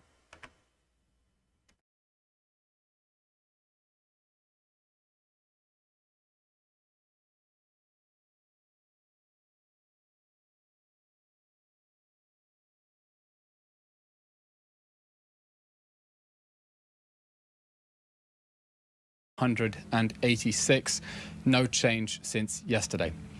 Earlier this week, the UN Special Representative on Sexual Violence in Conflict, Pamela Patton, published her report finding clear and convincing information that the hostages trapped in the Hamas terror dungeons have been subject to rape, sexualized torture, and cruel, inhuman, and degrading treatment.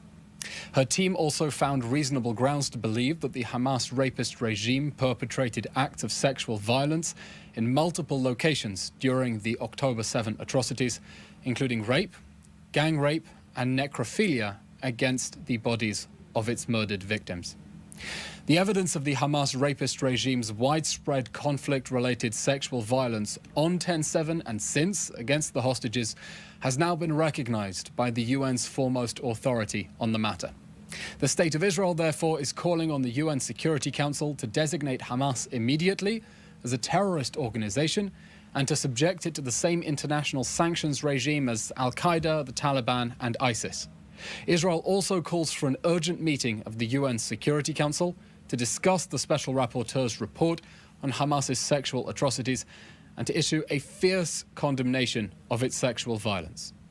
If the United Nations fails to take these two essential steps, the masterminds of 10/7 will reasonably conclude that the UN is apathetic to Hamas's crimes against humanity, against Israeli civilians, and in particular against the hostages it is abusing right now as we speak. In its tacit complicity, the UN will bear indirect responsibility for encouraging further Hamas atrocities. Anything short of designating Hamas a terror organization and convening the Security Council to discuss that report and condemn Hamas will simply give the Hamas rapists a message: keep going. Moving to the northern border, last night, Iranian proxy Hezbollah launched a dangerous escalation with a massive barrage of rockets at the town of Kiryat Shmona, which, like the whole northern border, has been under an evacuation order for 5 months. I hope you've seen the footage from last night of Israel's missile defenses in action. It's really like the Battle of Hogwarts. IDF fighter jets struck a Hezbollah launch post in Taibeh, from which the launches were carried out. No state in the world would tolerate such a missile threat against its civilians, and we are working to degrade Hezbollah's illegal capabilities. We repeat our firm warning. Hezbollah must back off, or we will push it away. It must vacate the area south of the Litani River in accordance with UN Security Council Resolution 1701, or we will be forced to act to repel this ongoing and immediate threat to the lives of our citizens, both the ongoing rocket fire, the shelling of people's homes, and the threat that those civilians could be abducted into Lebanon. As far as we are concerned, after 10/7, every day that a terrorist army remains in control of neighboring territory is a risk level of October 6th. An update on the humanitarian situation. I want to clarify Israeli policy regarding humanitarian aid in the Gaza Strip after a flood of erroneous reports and statements. There are no limits on the amount of humanitarian aid that can enter the Gaza Strip. I repeat, none. In fact, Israel is encouraging donor states to send as much food, water, medicine and shelter equipment as they wish, and we will facilitate its entry into the Gaza Strip. Over the past 2 weeks, an average of 102 food trucks have entered Gaza every day, and that's nearly 50% more than before Hamas started this war on October 7th. I'll repeat, more food trucks are now entering the Gaza Strip than before the war. Just yesterday, 2,735 tons of food entered the Gaza Strip, amounting to nearly 3 pounds of foodstuffs per person, and that's before the flour is baked into bread, and that does not include the airdropped supplies as well. By the way, it's a common misconception that before Hamas declared war, there were 500 aid trucks entering Gaza every day. That's simply not true. There were around 500 trucks, and they included industrial supplies and construction materials, which for obvious reasons are not entering the Gaza Strip now. There are no limits on incoming aid, and in fact there is excess capacity at the Israeli crossings, both Kerem Shalom, where goods enter Gaza directly, and Nitzana, where they are inspected before going on through Rafah. Israel's crossings are able to scan 44 trucks an hour. Combined, they are being underutilized by donor states at the moment. And the best evidence of that excess capacity is that last week we hit a record 277 aid trucks a day, with 255 entering yesterday. So what's the problem, and why do we have this misleading, this misperception that Israel is somehow restricting aid into Gaza? The problem is distribution. The UN is struggling to distribute aid at the pace that Israel is letting it in. And the reason is that the UN relies on UNRWA, which is a Hamas front. That is why aid is piling up undistributed on the Gazan side of the crossing. And that is why Israel has been working on new strategies together with the private sector inside the Gaza Strip to get aid to the people who need it, while making sure that Hamas cannot steal it. Just this morning, over a dozen food trucks made their way to northern Gaza in coordination with Israeli authorities. The sad truth is that the UN is failing to distribute aid because it relies on Hamas front UNRWA to distribute it and on Hamas for protection.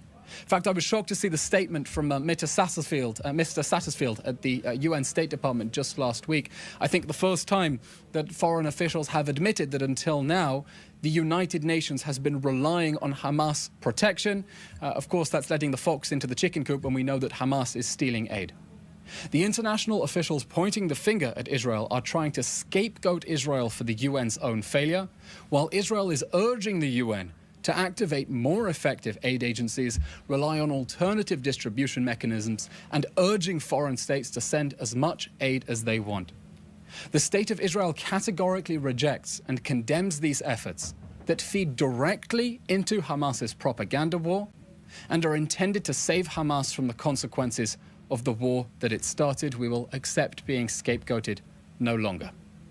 Finally, an update on Ramadan. At a meeting of all the security forces chaired by Prime Minister Benjamin Netanyahu yesterday, it was decided as follows, and this is the statement: Israel strongly safeguards freedom of worship for all faiths, at all sites in Israel, and especially on the Temple Mount.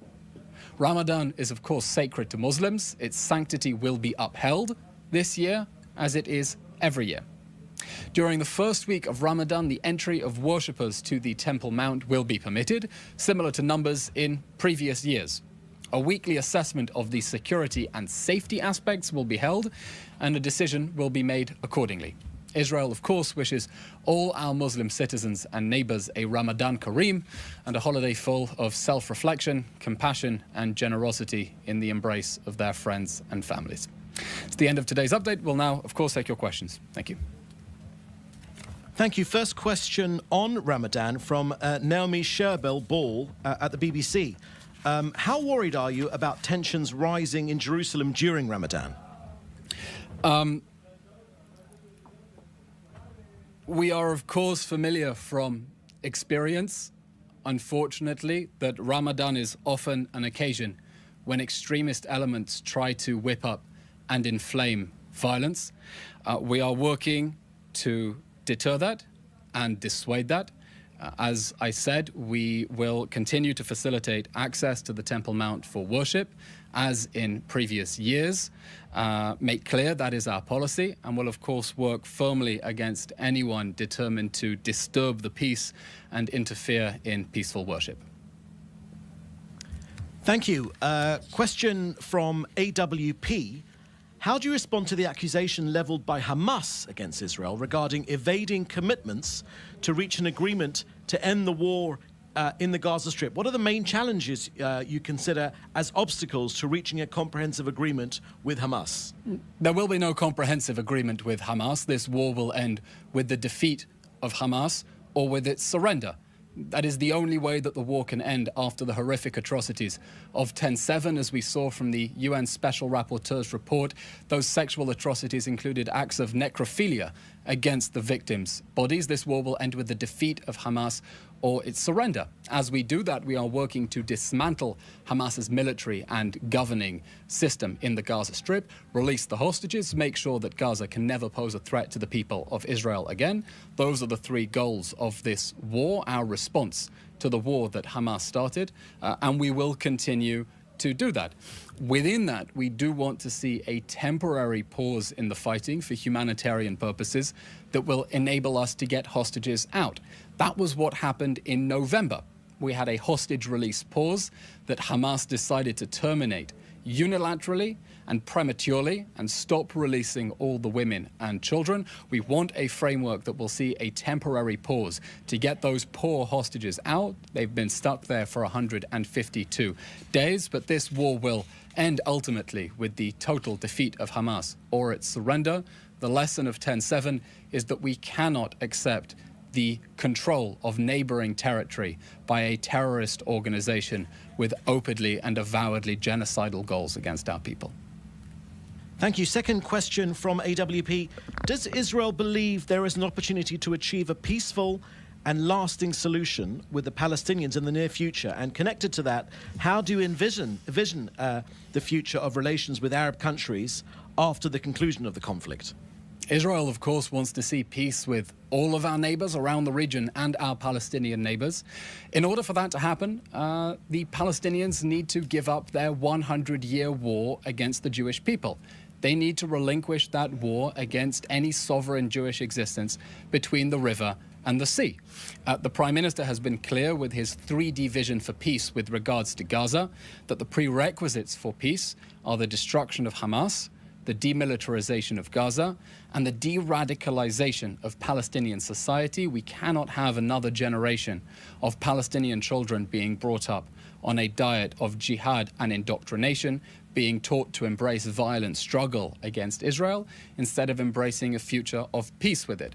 We want peace. That is why we are speaking about the need for de-radicalization in order to build a pathway towards peace. That is essential. It has to go through the Palestinians reconciling themselves with the permanent existence and legitimate right of the Jewish state of Israel to exist in safe and secure borders. And once that paradigm switch takes place within Palestinian society, the sky's the limit. Thank you. Question from Frederick Ager from Interplanetary TV.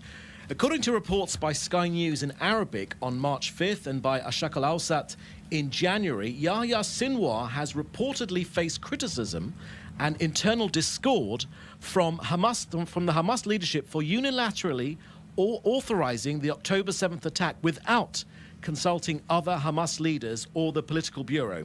Sources close to the Al-Qassam Brigade's Hamas military wing indicated that only 5 Hamas leaders, Sinwar's brother, Mohammed Sinwar, Mohammed Daif, Marwan Issa, and Yahya Sinwar, were the decision makers for the attack.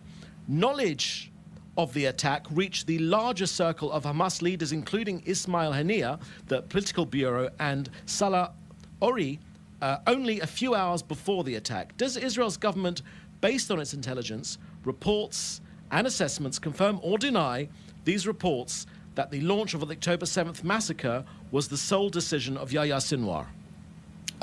We have no comment on classified intelligence matters, but clearly it is horrific what a group of psychopaths brought on the people of the Gaza Strip by deciding to declare this needless war with a sadistic and brutal massacre and killing and raping spree, and deciding to fight that war from inside densely populated areas under civilian facilities.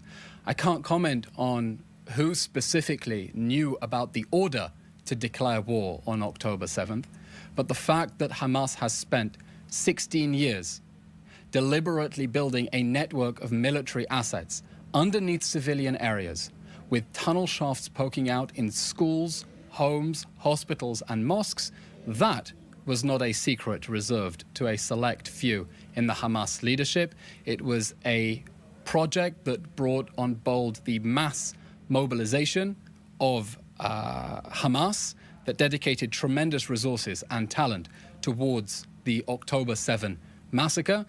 And whoever knew about the specific decision to declare war or not, the sad fact is that the Hamas regime spent the last 16 years prioritizing the military machinery of the October 7 massacre instead of using the opportunity of Israel's withdrawal in 2005 to build a peaceful and prosperous future for the Palestinian people. Thank you. Question from Yusuke Tamara from NHK. The EU president will visit Cyprus tomorrow to facilitate a maritime humanitarian corridor. What is Israel's plan or the latest development for bringing humanitarian aid by sea?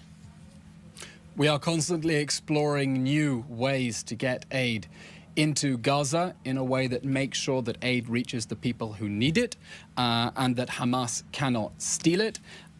In that regard, we've been working on several new avenues since the beginning of the war. The aid convoys in cooperation with the private sector, the airdrops in cooperation with foreign air services, constantly exploring other ways. Israel's policy is that we want to see aid reach the people who need it, make sure that Hamas cannot steal it. That is why we are working to bypass Hamas, to bypass UNRWA, the Hamas front that has been covering up for Hamas's militarization of its own facilities and hiring terrorists. But as for the specific question of the maritime corridor, I have no immediate update on any latest developments. Thank you. Question from Melanie Lidman at AP. Is there any update on permits for Palestinians from the West Bank so that they can enter Jerusalem for worship during Ramadan? Melanie, no, I have no particular information about access for Palestinians from Judea and Samaria.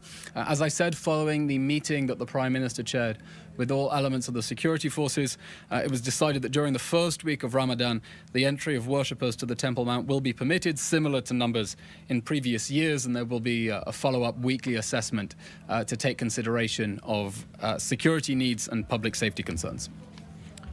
Thank you. Question from Sean Dakin at The Independent. David Cameron has said that the UK's patience is running thin with respect to aid arriving into Gaza. This suggests it's not moving fast enough. Can more be done to ensure protesters are not hindering aid crossing the northern borders with Israel? Israel's policy is that we want to see aid enter Gaza to reach the people who need it and make sure that Hamas cannot steal it. That is why the amount of aid going into Gaza has increased, reaching a record 277 trucks just the other day, facilitating the operation of 20 bakeries inside Gaza. That's doubled in the last 2 weeks, providing 2.5 million loaves of bread and pita for people inside Gaza. Of course, whenever anyone tries to interfere with the implementation of that policy, that will be dealt with. We think it is unfortunate that certain officials appear to have been led astray by misinformation about what Israel's policy is, led astray perhaps by international officials that are not neutral observers, that have picked a side in this war and are trying to end this war in a way that leaves Hamas on its feet and saves it from the war that it started. We want to see aid reach the people who need it, and so we repeat our statement. There is excess capacity at Israel's crossings, and all nations that want to send food, water, medicine, or shelter equipment should send it, as Britain has done with the corridor from Jordan, and we will facilitate its entry into Gaza. The problem is not getting aid into Gaza. The problem is the distribution inside Gaza. And as I said, that's because the UN has been relying on UNRWA, a Hamas front that has been covering up for how it's been infiltrated by Hamas. It's been relying on UNRWA. It's been relying on Hamas for protection. That mechanism has failed. That is why we call on the UN to activate agencies that have been active in other war zones doing disaster relief. They have the expertise to deliver aid. We're working with the private sector, working with airdrops as well. Critical that aid reach the people who need it and make sure that Hamas cannot steal it. Send the aid, we'll get it in. Israeli government spokesperson Eylon Levy wrapping up that press conference that happened moments ago in Tel Aviv, Israel, right now giving you a live look out in Gaza. It puts into perspective what he's saying when you can see the missile strikes happening on your screen. The time now 9:54 on the East Coast. Let's go to our final 2-minute commercial break of the hour. And when we come back, updates on Nikki Haley as she has announced she will be suspending her presidential campaign. We'll be right back.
Welcome back to Live Now from Fox. I'm Jeanne Francine. So happy to be here with you on this Wednesday morning. It is March 6th. Right now, I want to give you a live look at the stories we are following this morning here on Live Now from Fox. On the left side of your screen, we are live in Atlanta, Georgia. As we know that the Georgia State Senate Committee, there's a hearing underway investigating Fani Willis and her alleged improper and personal relationship with prosecutor Nathan Wade. Then on the right side of your screen, coming up in just a few moments, Nikki Haley to make that announcement live in Charleston, South Carolina, to suspend her presidential campaign.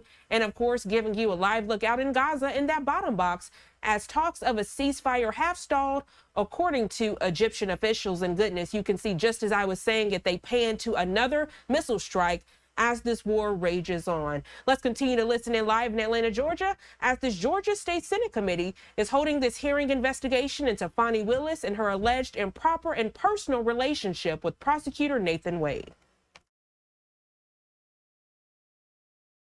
Cases or election fraud cases? Yes, so there's several, and so that's kind of a longer answer because there's a couple different classifications. Mr. Wade was, at the time that he got this contract, he was law partners with a gentleman named Terrence Bradley and another gentleman named Chris Campbell. So it was a three lawyer firm. Both Mr. Wade and Mr. Campbell had contracts also. They actually had contracts before Mr. Wade. So they both got contracts the month that Ms. Willis took office. They got contracts to do what's called taint work, which is essentially if, for anti-corruption, because it's a lot of police brutality cases, if there's things that could be considered privileged. So let's say the police union had a lawyer doing an investigation, they subpoenaed those records, those are privileged. Somebody has to review those to see what the DA's office can actually see. So it's that wall, that privilege wall sort of. So both of Mr. Wade's law partners had contracts to do that privilege review, that taint review, conflict review. So you're seeing if there's tainted evidence, something that should not be revealed might damage another case, or it might be privileged and not subject to disclosure. Right, exactly. And one of the best examples I could give is, in the Tex MacGyver case, he was a lawyer. They seized a lot of his documents. A lot of them were attorney-client privilege related to other people. The DA's office was not able to just go through all of those, so they had to have a taint team, is what they call it. And so that taint team, and I don't know which cases, but the taint team involved Mr. Bradley and Mr. Campbell, who were Mr. Wade's law partners. Basically, they're reviewing documents to see whether they should be produced or privileged by attorney-client privilege or something else. Exactly. Not exactly prosecuting criminal cases then. No, they weren't prosecuting criminal cases. But Mr. Wade testified that they were law partners at the time, so that he would have shared a third of whatever contracts they got. So those contracts he was getting paid essentially from the law firm as well. Right. So on this case, these RICO cases that you're involved in, one of them, there are other special counsel in addition to Mr. Wade? Yes, so there's two other, on this case particularly, there's a lady named Anna Cross and a gentleman named John Floyd.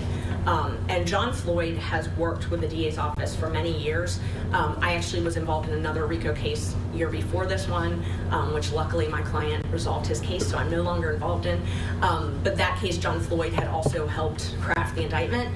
And, he's sort of known as a go-to person for racketeering cases, so the district attorney would regularly call on him to help in drafting indictment. Anytime we would file what's called a demurrer, which is a motion to quash an indictment, he would usually be the one that came and argued it. And then Anna Cross was also hired, and she really focused on the work in federal court. And both of those sort of make sense to me because Fulton County prosecutors they're not necessarily barred in federal court. It's not something that would be required for your job. When I was a public defender in Fulton County, I wasn't barred in federal court. I had no need to. I wouldn't have paid the dues, wouldn't have done that. So it's not something that would be required for their job, but Ms. Cross is experienced in that. So she was hired sort of as a subject matter expert to litigate some of the federal removal issues in this case. Did those two individuals have contracts with the DA's office as well? They have had contracts historically. They do not currently have contracts. It's very odd. Did you review their billings? I did. I reviewed their billings. Stark contrast. So Mr. Floyd, for example, he was only paid at a rate of $150 an hour. And Same case. And he more experience and expertise in RICO cases. I mean, everybody would agree. I think that John Floyd is one of the preeminent experts on RICO. I believe he testified in front of the Georgia legislature when RICO was passed. Did he have to submit itemized invoices? He did, and his were very different. His were significantly reduced, and the big difference was he billed for the time that he was working on the case, not necessarily like 8 hours for team meetings. Did he have itemized billings? Very much so, yes. What increments did he bill in? I might have some of his contracts with me, but it was either 10 or 15 minute increments. Okay. And so did Anna Cross. Now, Anna Cross was paid $250 an hour. Anna Cross is very well known, very experienced appellate, federal lawyer, does a lot of complex litigation. She was a DA for many years, handled a lot of high profile cases for the district attorney's office. I mean, I know her back from when, we did death penalty work in Cobb County together 15 years ago. And then she went to DeKalb County and prosecuted a number of high-profile cases there, but just very well known. And her bills were also submitted, but they were the same rate. They were $250 an hour, but they were much lower bills, not anywhere near the bills that Mr. Wade did. Do you know how much she, Anna Cross, has received during the course of this criminal prosecutions or I'm not sure. investigations? I might. Let's see. Okay. You said Mr. Wade had about $700,000 so far? Yeah. All right, you can see that Nikki Haley has taken to the podium right there, so we are going to transition as she expected to announce her suspension of her presidential campaign. I said the campaign was grounded in my love for our country. Just last week, my mother, a first-generation immigrant, got to vote for her daughter for president. Only in America. I am filled with the gratitude for the outpouring of support we've received from all across our great country. But the time has now come to suspend my campaign. I said I wanted Americans to have their voices heard. I have done that. I have no regrets. And although